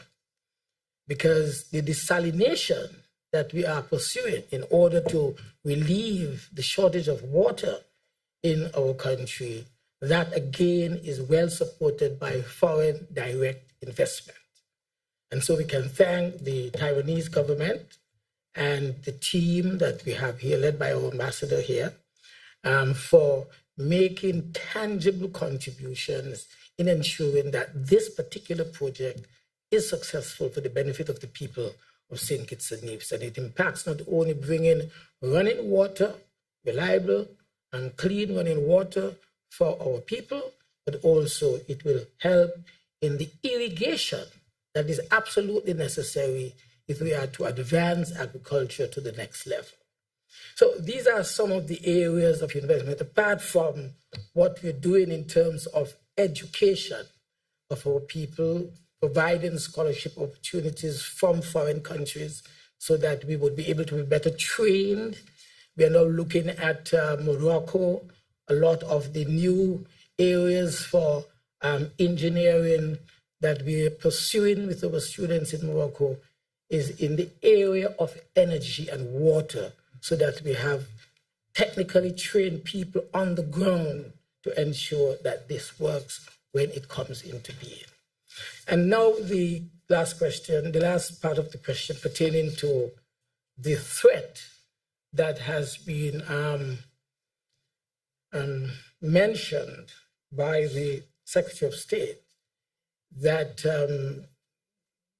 countries, officials of countries that are doing business with Cuba in terms of the professionally trained Cubans who are supporting our health programs in the Caribbean region, that they would be affected by possibly controlling the issuance of visas to such persons.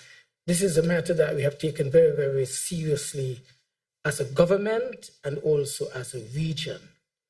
In fact, just last week, Friday, we met as a group, all foreign ministers in the Caribbean community. We met virtually to look at the implications of this particular matter. And so we are in the process of examining the memorandum of understanding that we've had, the agreements that we've had with the Cuban government, who send medically trained personnel here, engineers, doctors, nurses, etc., to assist us in our health sector.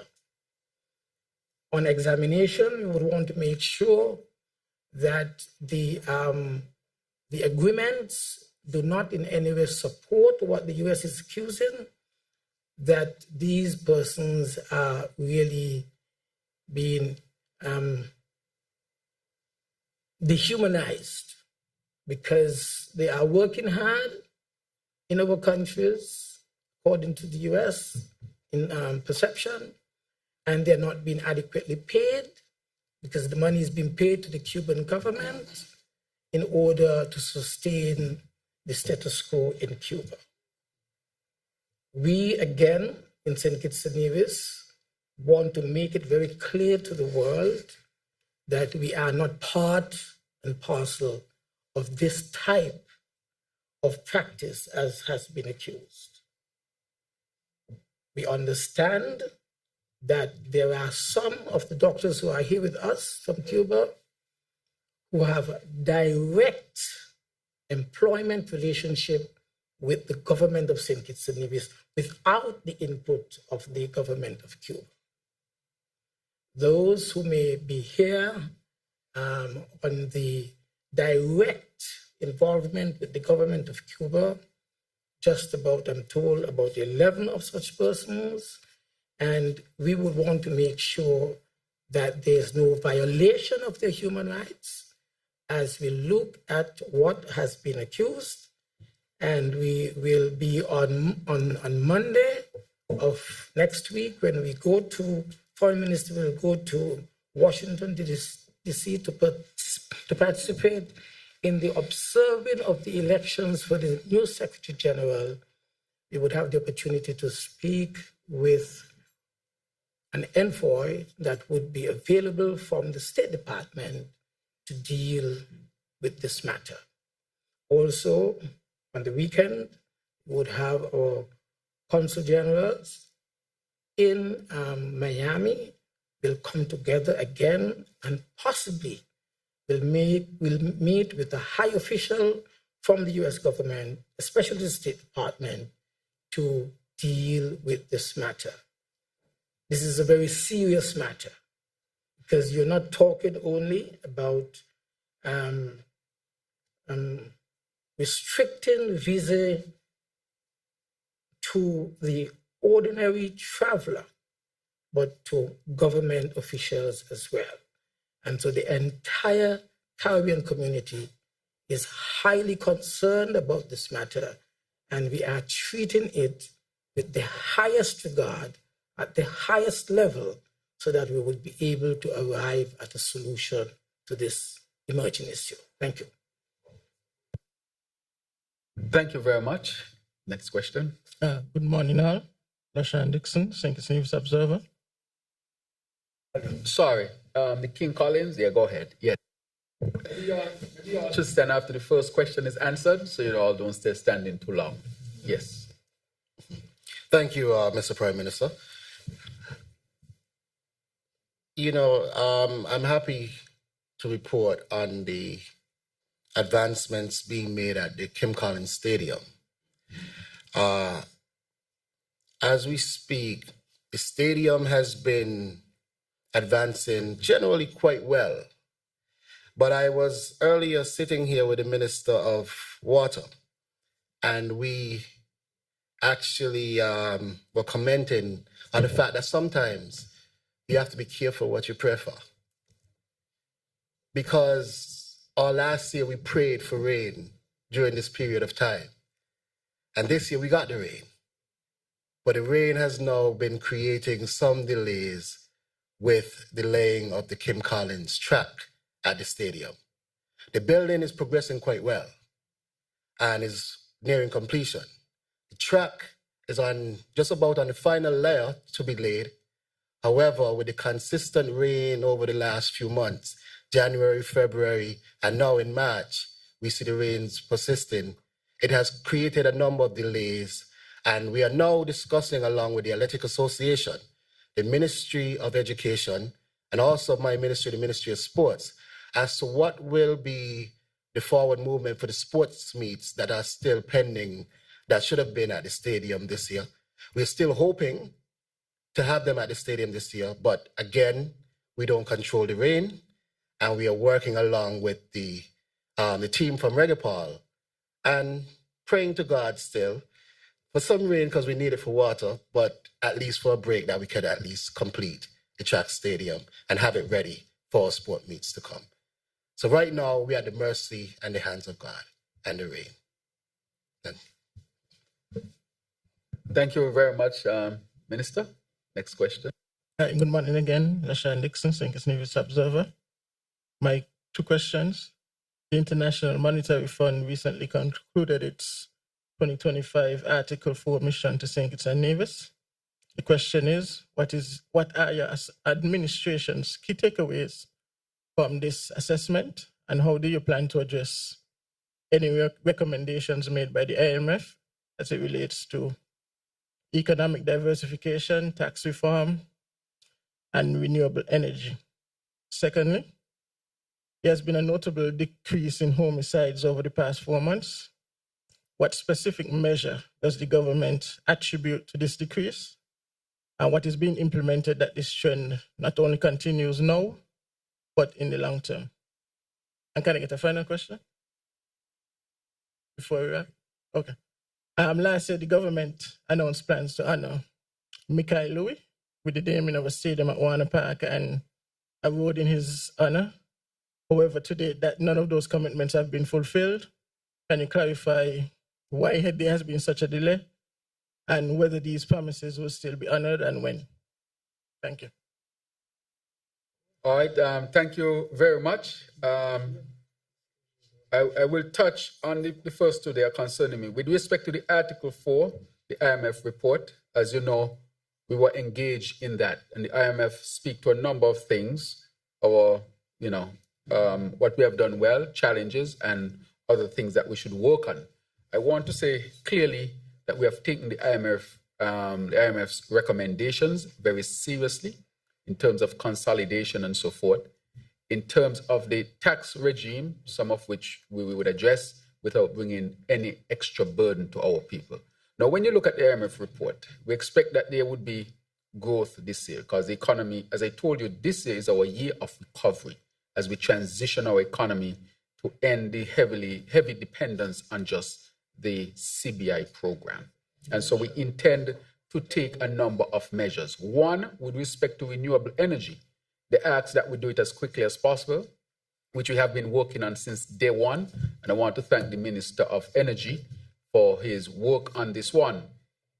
We have now secured the funding to do the drilling for the geothermal project. And the Premier of Nevis has spoken to this.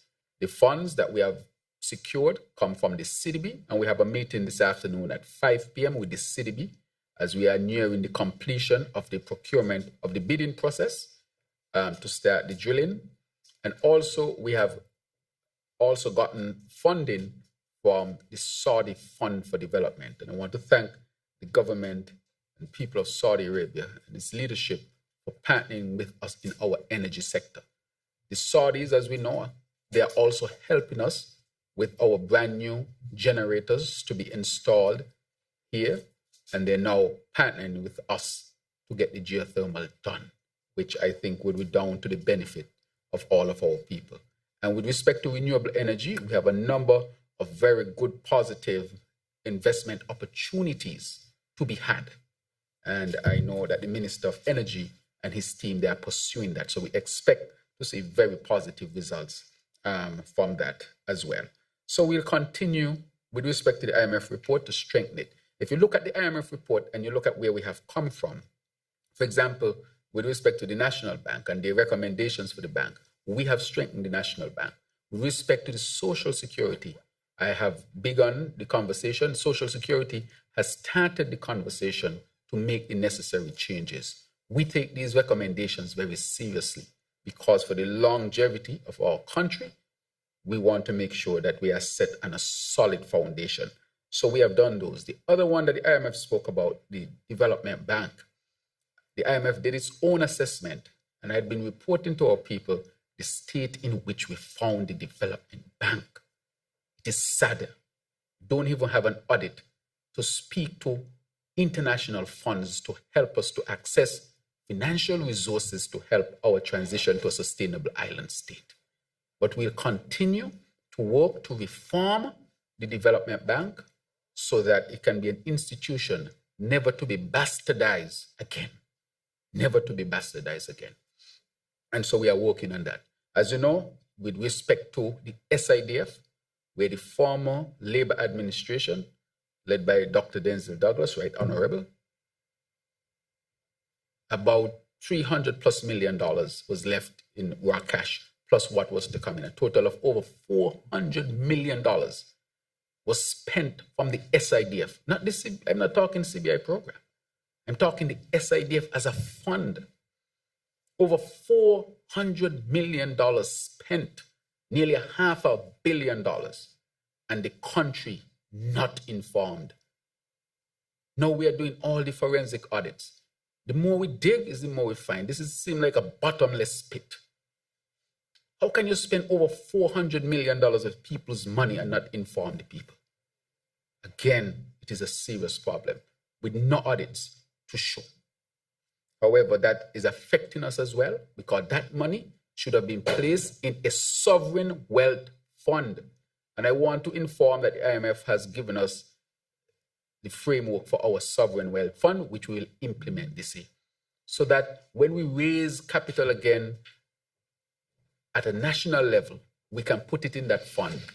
And that fund is set up in such a way, or will be set up in such a way, to make us more resilient and make us more stable. We have lost a tremendous opportunity of bastardizing $400 million and not telling the people, how is this possible?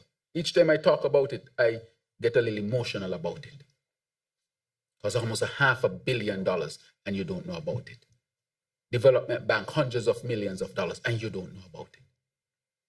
I mean, this can't be real. However, this is why the people chose this administration to lead the government. With respect to the matter to do with the security, national security, and crime and violence, let me start by saying that this has been a national effort, even though it was led by myself, the Ministry of National Security, and of course, the Cabinet. This has been a national effort, and I want to thank all those who heed the call to come together, including the different political parties, including our private citizens, the private sector, such as the Chamber of Commerce and Industry, the people, our ordinary people who showed up at the consultations and gave their input. I want to thank the leadership of Elevate for its work, the leadership of the police force, the defense force, the leadership at the level of the prison, social services, the task force that has been put together to deal with this matter. A lot of entities and people have been involved, and so I want to encourage the society to continue to be involved. This is the last thing I will say on this, that the only way you can deal with a national issue like this is to bring everybody together. If you don't bring everybody together, this is not an issue you can effectively deal with. So this is a national effort that has brought about the best result that we have seen in the whole of the Caribbean and the Caribbean. I told the people that if we were to come together and implement the strategy dealing with crime and violence from a public health perspective, the results will surprise you. Because it's scientifically based. You just need the participation and commitment of all. And never again should you ever listen to anybody who tells you that he alone or she alone or they alone can do it by themselves. They will be fooling you.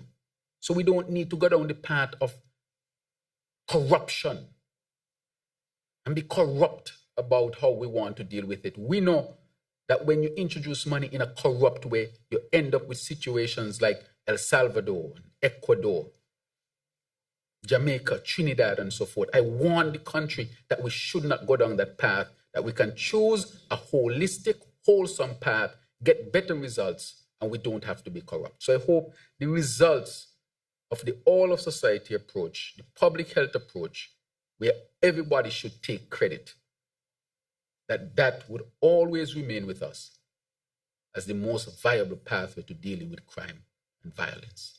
So I will say to you, I point out the strategy in terms of the public health approach, calling everybody together, but just to say that it is a national effort and all of us deserve some of the credit, and I encourage us to stay on that path. But just to say specifically, we'll continue to work, change the laws appropriately, strengthen, elevate our prison program. There's a lot of things that we are doing. This is not by accident. A lot of things, positive things are being done by multiple agencies, organizations, and people across the Federation. And we intend to continue to strengthen all of these efforts because the goal is to create a sustainable island state. It means safety and security. It means water availability 24/7. It means energy available 24/7 and that is cheap. It means protecting the environment, protecting our waters, protecting our forests, protecting this land so that we can enjoy it and future generations can enjoy it, protecting our beaches.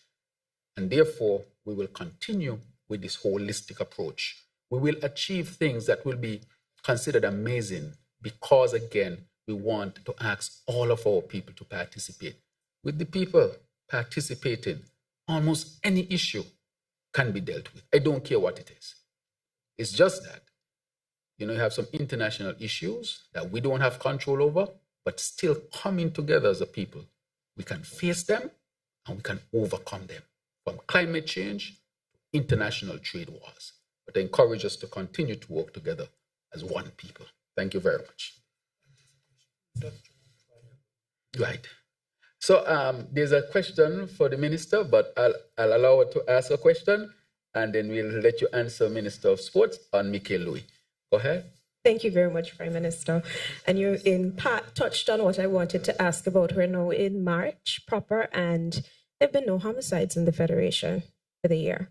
I think that is significant. So I was hoping for an update on the work of the Citizen Security Secretariat and the task force which you chair, along with co-chair Senator Phillip. Last week, there was also a significant intervention, the first of the year, where the primary and secondary schools in the country were gone into. That was something done in partnership with the Ministry of Education, highly successful from all accounts. So the Minister of Education is also here. Perhaps he can comment from that end as well on what they think about the citizen security efforts and interventions. Thank you. Thank you very much. Since I spoke to security and your question is in line, I'll ask Minister Iselin Phillip to answer that question. I want to point out that, let me just give a little background. Minister Iselin Phillip, is well trained and trained in programming and projects and so forth. So when we wanted to embark on it, she came to see me and she said, Prime Minister, I want to get directly involved in this. This is what I do. This is what I'm trained to do. And Minister took on the leadership to co-chair with me of the task force. And she has been tremendous in terms of her work, her dedication, but her capacity and know-how. I know she wouldn't say this about herself, but I wanted to say how much she has significantly contributed to this. Of course, not just politicians, but there are others who are not politicians who have contributed. But since she's about to speak, Minister Phillip. Thank you very much, PM. I appreciate the commendation. In relation to citizen security and the Advisory Council and our plans in regards to that. So the question, of course, in relation to the reduction in homicides and the fact that we haven't seen any, as the Prime Minister said, I believe is attributed to a combination of things, not only the efforts from national security in relation to law enforcement and criminal justice, but of course, because of the response that we've been getting and the efforts we're really making to engage with the community, which is what we're really trying to do through citizen security. By making sure that we have very strong community engagement. So we do have all hands on deck and everybody taking responsibility for making sure that we can, in fact, create peaceful and safe societies and communities. In terms of plans moving forward, we would have launched the 90-day campaign last year to where we started, and we went into the communities for community conversations to get everybody involved and sharing their own views. We do plan to continue this year by re-engaging the communities in a different way, where we hope to really be able to be responsive to some of the needs that the communities expressed. Of course, we want to continue working very closely with national security because they do have the information and data as to which communities and which areas are hotspots for criminal activity and have more of a proclivity towards violence. And we want to also continue with the partnerships with the Ministry of Education because, of course, as the Prime Minister says, in terms of applying the public health approach, we do need to be able to interrupt the transmission of violence where it starts, and it's among our at-risk youth and children. And so we want to make sure that we can strengthen the partnerships with the Ministry of Education by being able to continue with data collection, which is very important, so that we really understand the issues and the challenges and the problems so that we can, in fact, create interventions. And we want to be able to continue creating interventions in partnership with the communities, with the private sector, with all citizens, and also to be able to empower non-governmental agencies to be on board in supporting the efforts. This is really definitely most literally an all of society approach, and that is really what we will be consistently pushing and pressing as we continue the work of citizen security while national security continues its work with law enforcement. Thank you. Thank you very much, Minister. If you were to speak on everything, it will take you a year. Thanks for your brevity. I'll now turn it over to Minister of Sports. Yes, thank you again, Honorable Prime Minister. Just to touch briefly on our superstars, Mikhail and Jeremiah Louis.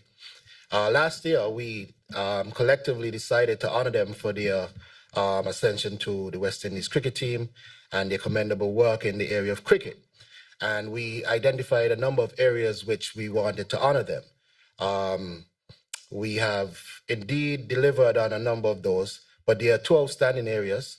The ceremony that will highlight which stadium will be named after them, and the ceremony to highlight which road.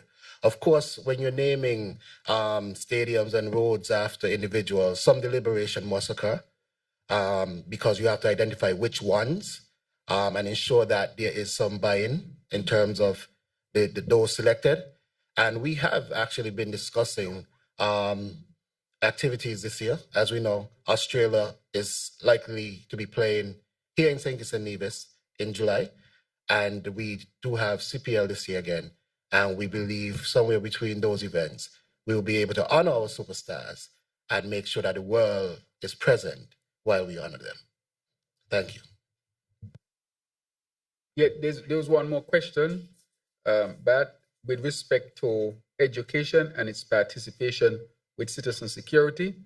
But I want to say that the task force is made up of a number of ministries and entities, and education is one of them. So the minister can touch on education's input. Thank you very much, Honorable Prime Minister. As you rightly said, we have a representative in the PS who sits on that committee, but my brief contribution is just to join with Ebony in congratulating the entire team, because on all accounts, it was a tremendous success.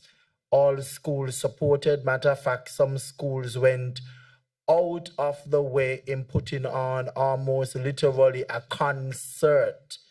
And the simulation exercises that they presented, we are definitely moving in the right direction. And the Ministry of Education continues to support this initiative, not only just for the day of interruption, but as a messaging throughout the entire teaching from 8:30 to 3:30. Thank you very much, Minister. Good afternoon. Glenn Batt again. Now, I'd like to pose this question to the Minister with responsibility for education.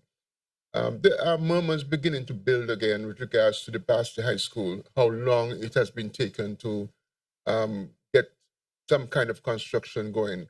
Perhaps if the Minister can explain what has happened so far, what has transpired, and what are the expectations that the general public should be aware of for 2025.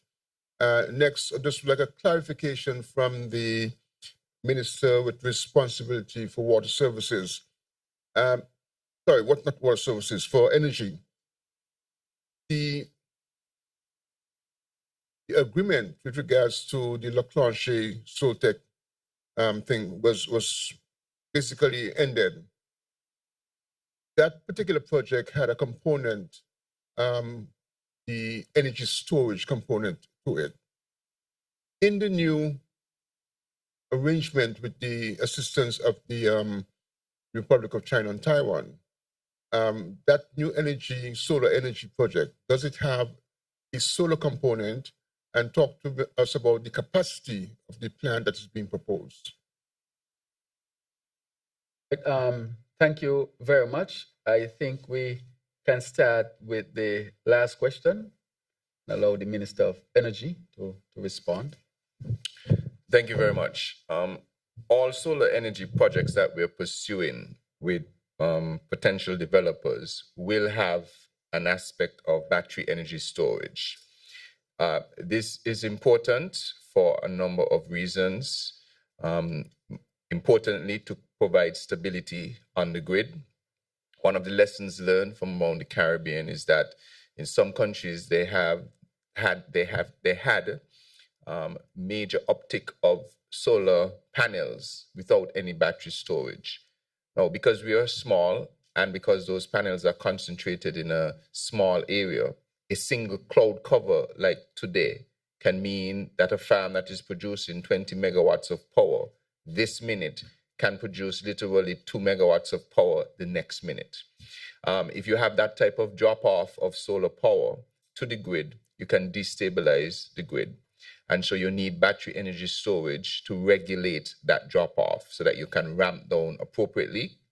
And if you need to go back to traditional sources, you can ramp them up to match that. So all projects that we're looking at, including with the Taiwanese and also the process that Skelec is undertaking to onboard other developers, will have some element of battery storage. Second reason for battery storage, of course, is to extend the amount of power you can give to the grid over a period of time.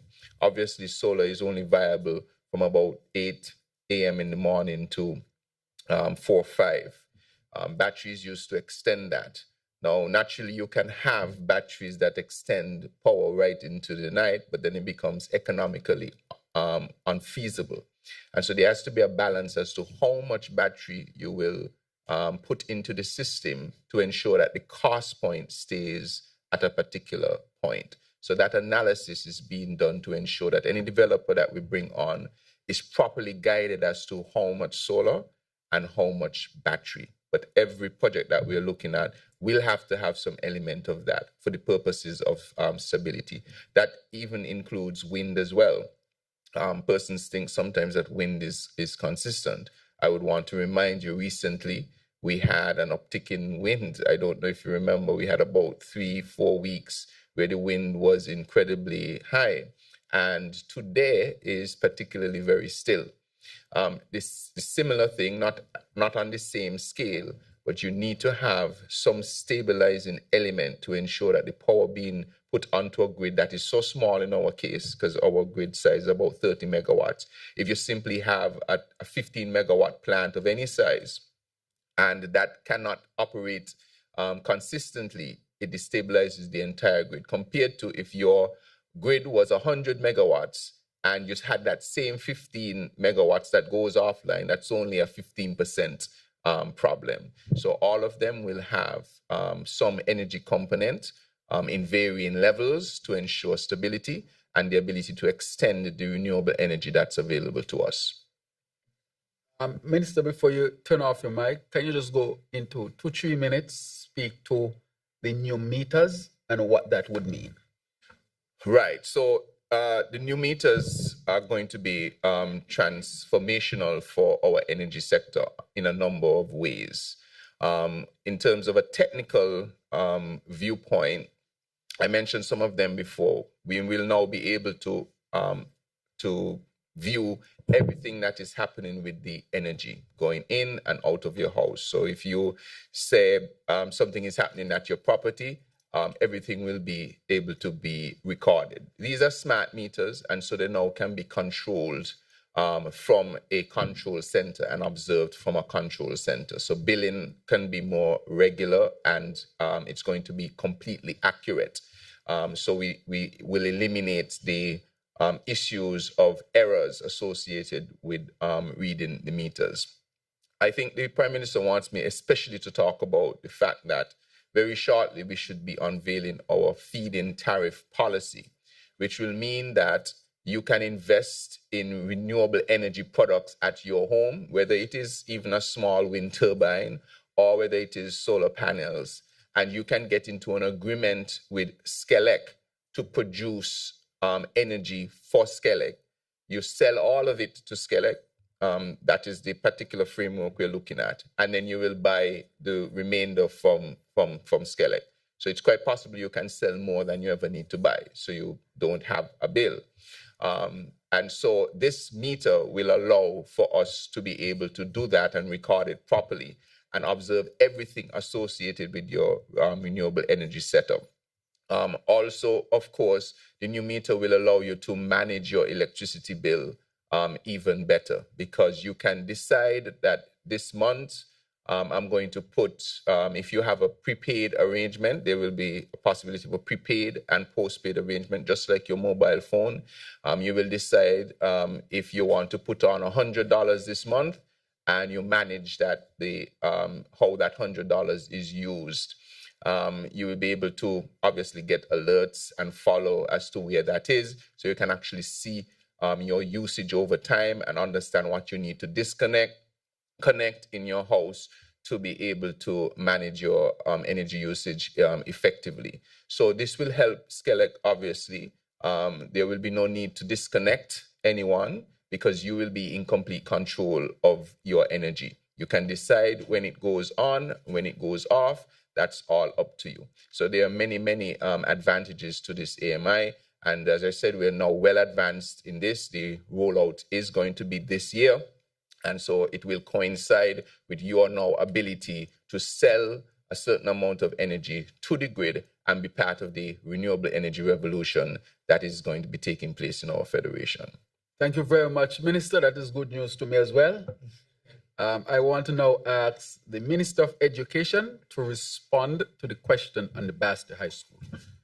Thank you very much, Honorable Prime Minister, and thank you very much, Mr. Bat. And I must remind you, even though I know you know, that I have been the minister just for 2.5 years, and we waited for eternity for Basti High School, promised 7 years prior to our introduction into government, and $21 million would have been invested with no results.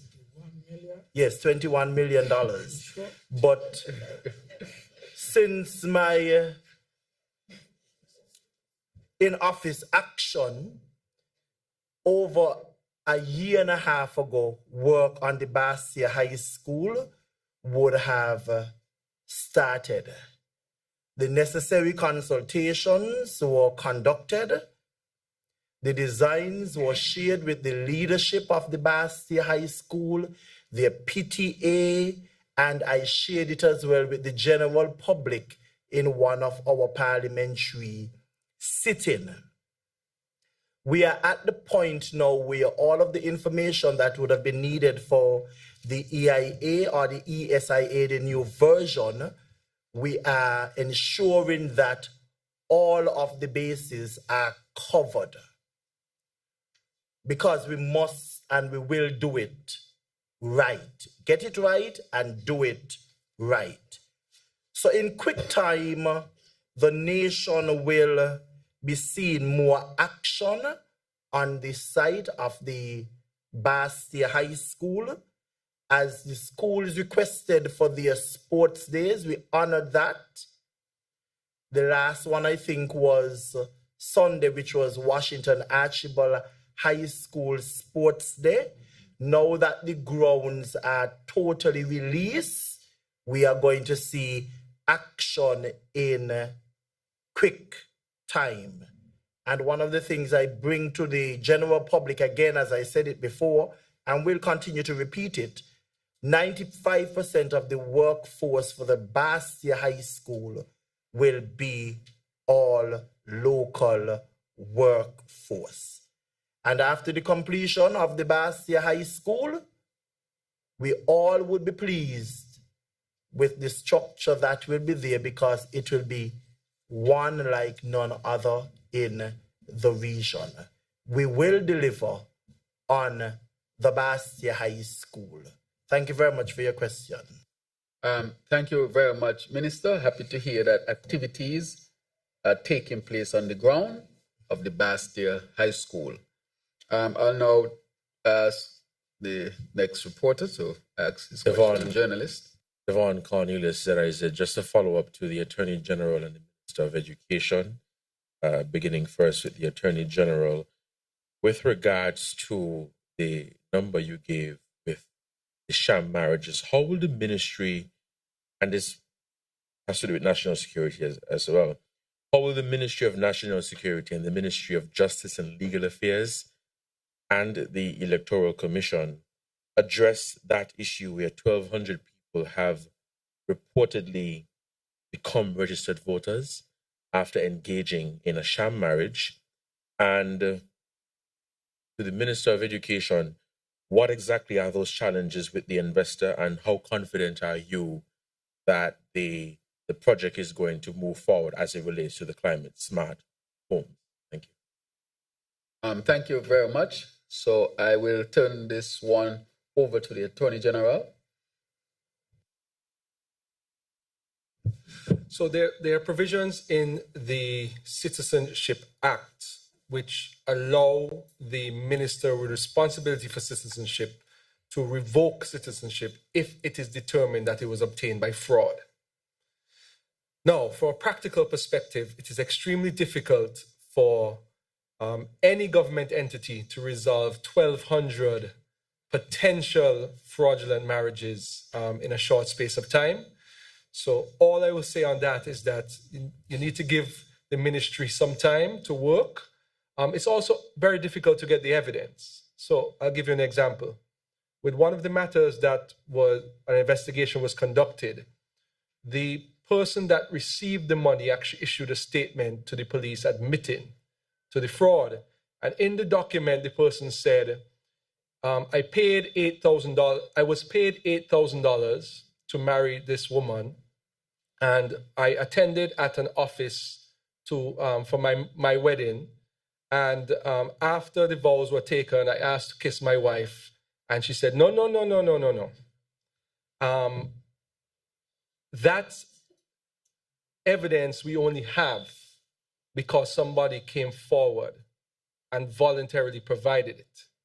Now, it's very difficult to conduct investigations and get evidence when you don't have that voluntary evidence being provided. So that's why I gave that example, so you could understand that it's going to be very difficult to unravel that more than $1,000 mess that we met. But time will tell. Oh, sorry, 1,000 plus persons, sorry. No, it was 8,000, between 8 and 11,000 was the going rate, apparently. And I was informed that some people would get married, take their money, divorce, and then find another person to get another 8,000. It was a very, very lucrative industry for many people, unfortunately. But it's going to take a little while to unravel because it's very complex and it's very difficult. What has been done, though, as a policy, because what has been recognized is not just the persons who with sham marriages who were registering to vote. They were also trying to pass down the citizenship to their children. So, for example, somebody who had a child in another place, they would get married here, gain the citizenship, and then apply for their child who was in another country to get the citizenship. What has been done on advice from the chambers is that every application that is made for citizenship, there must be an affidavit swearing that it was not by way of fraud, which puts the person at risk of prosecution for perjury if there is then evidence discovered that it was a sham marriage, so that the fruits of the rotten tree don't continue. That is how we've tried to protect our country in that regard, but it's going to be very difficult to unravel as you would expect with those types of numbers. Thank you. As the minister, of course, we are a country where we have gotten immigrants, and so we are not anti-immigrant at all. However, we want that laws, just like any other country, to be respected. And so when it comes to something like marriage, which is in our country is something that is considered to be holy, we want people to enter that institution with the respect that it should have. And therefore, we want that to also be part of the discussion, that we are for people getting married and getting married with the right intention, people having a pathway to become residents and citizens of St. Kitts and Nevis. But our laws are there, and we are a nation that respects laws, and therefore we are asking that all respect our laws. So while we are pro-immigrant, we are also saying that our laws, just like any other country, should be respected. So I also want to give the opportunity to the Minister responsibility for housing to respond to that question. Thank you very much for the question as well. As I indicated in my original statement when I spoke about housing, and I highlighted the fact that there are a number of challenges. Of course, some of the delays is contractual, and that is being handled with the Ages Office. But I can give you the assurance that all is being done to resolve this matter, and we are committed in delivering the homes for our people. And as I said before, NHC continues to build homes almost on a daily or monthly basis. We are now at the 140 plus mark with those. And even yesterday, I had the privilege of walking through 4 apartments building on East Street, and another 4 is under construction. And over West Street, you have the complex there as well. So we are delivering for our people. And I would say in our governance, there will be challenges. That is how governance is, or that's life. What makes the difference is how do you deal with your challenges? We were very prudent in building up. There is a challenge, and as the minister has said, he's working through a challenge. However, we have not stopped building houses. And we will continue to push along. He's a very competent minister with a tremendous amount of experience in government. I think he's the longest serving, besides our senior minister here, as a civil servant. And so he's obviously moving along to resolve this particular matter. Nonetheless, he has the support of the cabinet to continue to build houses. And just yesterday, he had an excellent walkthrough in a new type of development in the Bastia area in East Street, I think it was, where you can see multi-floor building with, I think, 4 good-sized apartments or housing areas so that families can occupy, and he's building more, and houses are being built as we speak. So it does not stop us. We're going to continue to push forward and resolve whatever challenges there. As I said before, we will be transparent and open.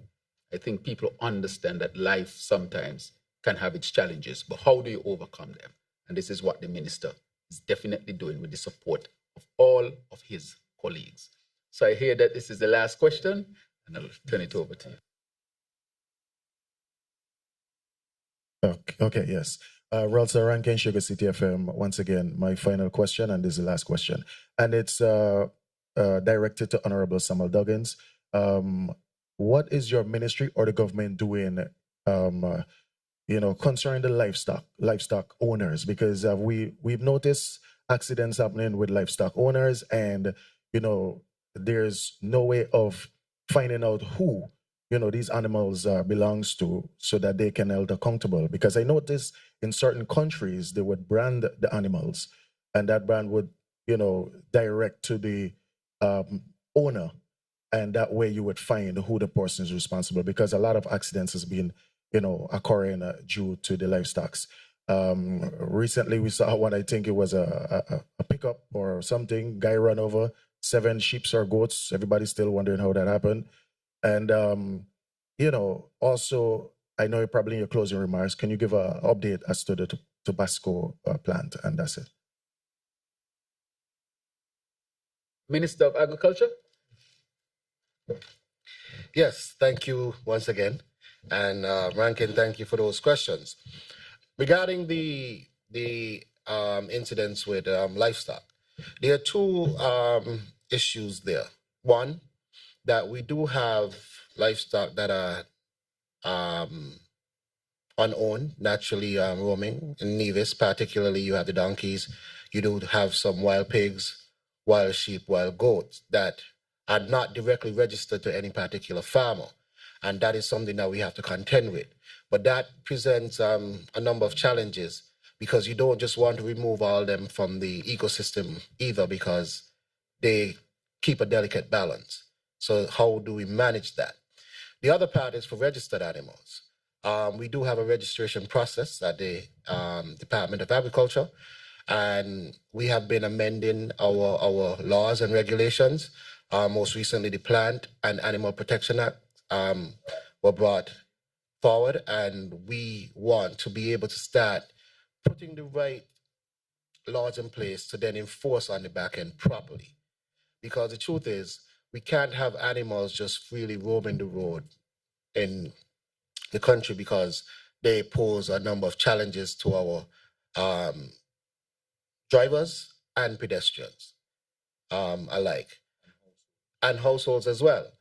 And importantly, to our farmers, because the sheep go into cattle grazing grounds, eat down the cattle grazing grounds, and they go into farms, eat down farmers' produce. So we must have some kind of control, and we are working on the legislation to be able to have a robust framework to enact that control.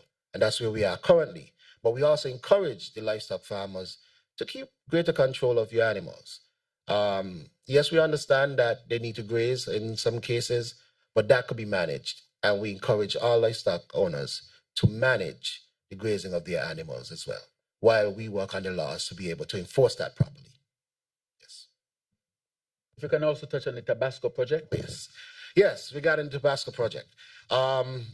So far, we've done the experimental plot, and we see some really good results. We had the expert from Tabasco here just last week, and they are quite impressed with the results that they are seeing in St. Kitts, and they have indicated that we have a bright future ahead for our growing in this regard. We are now rolling out the actual production sites, and we have been acquiring some land. To date, I think we have acquired over 100 acres of land to put into production for Tabasco peppers. It's a 3-month process to harvest, and we are hoping by the end of this year that we will be exporting agriculture produce for the first time in a long time to the United States. And so that project is ongoing and going very well. We are seeing the fruits of that already emerging. Yes. Thank you very much, Minister. Just to say that every 10 acres, every acre is 3 to 5 workers. That's what we're told. Yeah, every acre is 3 to 5 workers. If you have 100 acres, you get the idea of how many jobs that will create. And we want to do about 200 acres eventually or more. In addition to that, the minister will tell you we'll diversify and grow other crops so that we can export and supply in larger markets. So agriculture, we are making necessary investment. Food security is critical for us as a people. I want to give the last word to Honorable Dr. Joya Clark, who has a very special announcement and to fill us in with details to deal with some. This matter is very high on our agenda as we deal with the issues of climate change and how it's affecting us here in St. Kitts and Nevis in particular, and the region in general, and the world as on a whole. Dr. Joya Clark. Thank you, Prime Minister. For a moment, I thought I had a wedding announcement, but I didn't know. But indeed, so Island Innovation, James Elmore and his team, they're here with us in St. Kitts, and they're working very closely with Ms. Sharon Rattan, who is leading on the event coordination for GSIS. We expect to bring 300 persons here to St. Kitts and Nevis for up to 5 days of partnership, a youth forum that the Ministry of Youth will be helping us to mobilize over 100 local participants plus 100 international participants. We intend to have a very special opening day hosted at the Eco Park in partnership with the Republic of China and Taiwan, one of our greatest island partners in sustainability. Also, a 2-day session at the St. Kitts Marriott Hotel, where we will be having a CISA-themed conversation with experts, island leaders, former prime ministers, heads of state. And we're also having a 2-day sub-region summit where the Nevis will be hosting other sub-regions such as Anguilla, etc., to talk about the issues that affect them in terms of climate financing. Importantly, we're having a geothermal summit on the island of Nevis, co-hosted by our Minister of Energy here, as well as the Nevis Island Administration in partnership with SCELEC and NEVLEC. The ministry took on Prime Minister's mandate about conference tourism and sustainability, and we're bringing folks to St. Kitts and Nevis to have a fulsome discussion on everything that matters to us around sustainability. It is not a simple task of mobilizing resources and persons to have conversations and meaningful conversations about sustainability. Importantly, because our island has islands, we have demonstrated our commitment to sustainability. Many of our regional partners have opted to come on board. We have a very, very promising project with Climate Smart Accelerator in the Caribbean, and they're going to be doing a hydroponics project in partnership with the Ministry of Agriculture. Our local creatives, craft vendors, everyone will be on board to showcase not just our mandate for sustainability, but what we have to offer here in St. Kitts and Nevis. Importantly, the Global Sustainable Island Summit would be the third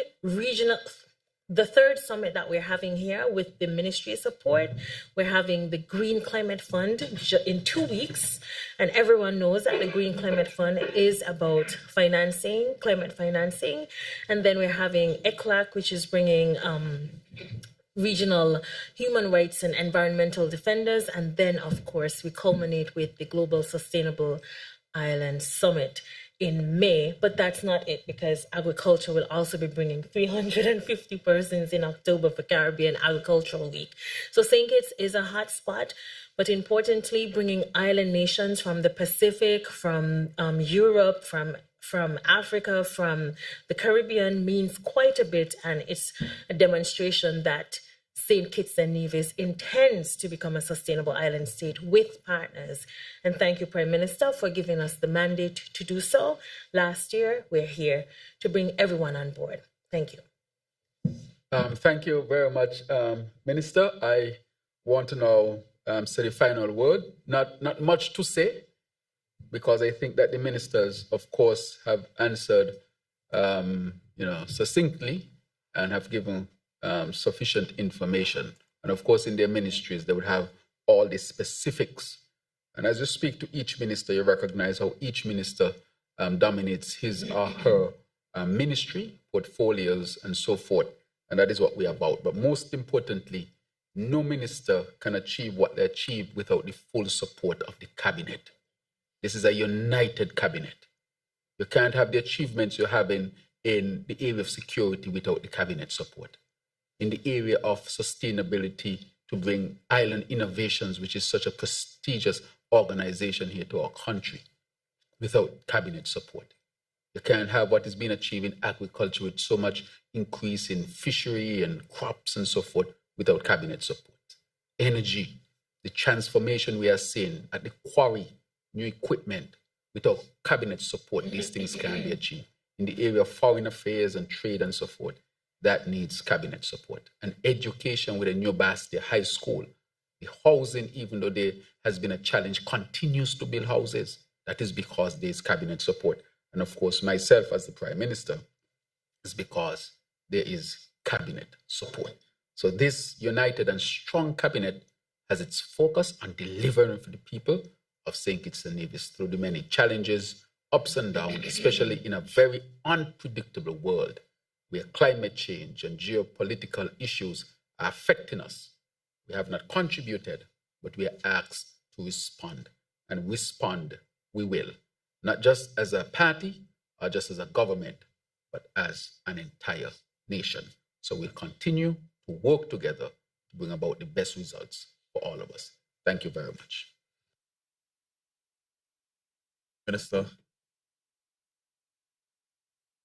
this press conference has definitely highlighted why, how, and where this government and for who? You, the people of St. Kitts and Nevis. Before we conclude, I would like to extend appreciation to all the members of the media for your ongoing dedication to keep the public informed, our government ministers, of course, for taking the time to provide updates and engage with the media. Our sign language interpreter, Mrs. Lanicia Collins-Williams, for ensuring that our deaf community remains informed on national affairs, and the listening and viewing audience for your engagement in this important discussion on our country's progress. Thanks again, and may you all have a productive and blessed day ahead. Until next time.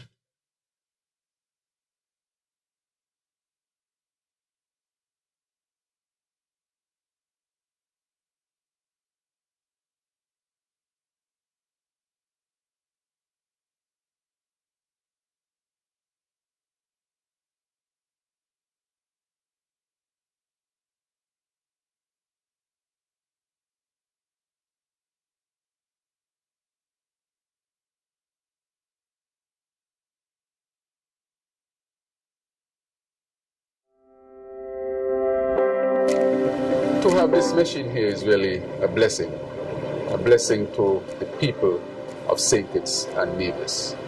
A CT scan machine, this piece of equipment, is critically important to treat a number of diseases because first one has to diagnose.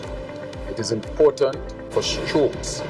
Anyone who has a stroke really should get an emergency CT scan to determine the course of treatment. We know that strokes are very common here in St. Kitts and Nevis, and if you don't have a CT scan, it really limits how effectively you can treat those who suffer from strokes. The other thing that this machine offers is to be able to diagnose heart disease, especially the blood vessels around the heart. We don't have the capacity to fully diagnose these to determine course of treatment, but this machine has the capacity to do that. This piece of equipment is critically important and fundamental in making sure that we can improve treatment of youth citizens of St. Kitts and Nevis. And all this is really towards our upgrading of our hospital, towards becoming an accredited institution.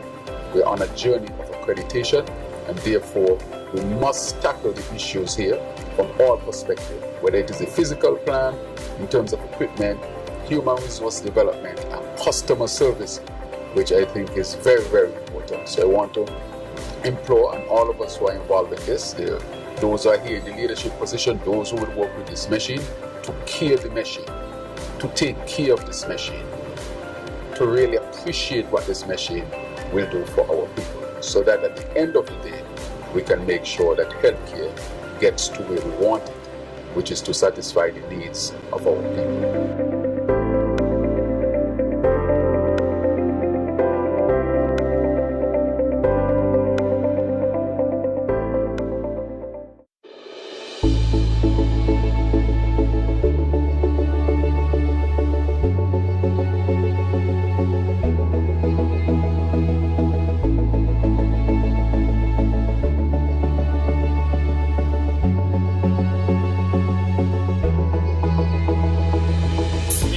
Grateful that the government saw the need to procure additional equipment sufficient to match the anticipated market demands for aggregates for construction projects in 2025.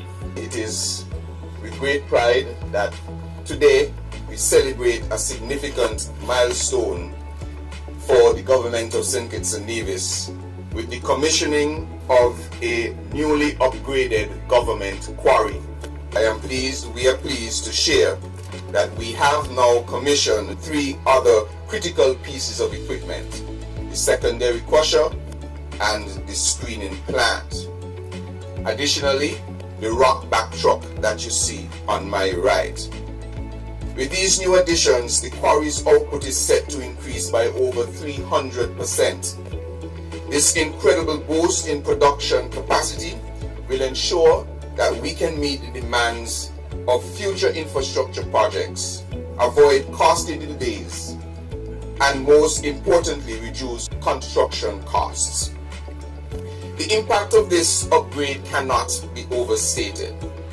The Quarry produces aggregates, materials like stone dust, half-inch stones and three-quarter-inch stones that are vital for the production of concrete and masonry blocks. In fact, while many materials used in construction are imported, steel, cement, PVC piping, electrical wires, 50% of the material input for concrete is comprised of aggregates, which we can now produce locally in higher quality and in greater quantities than ever before.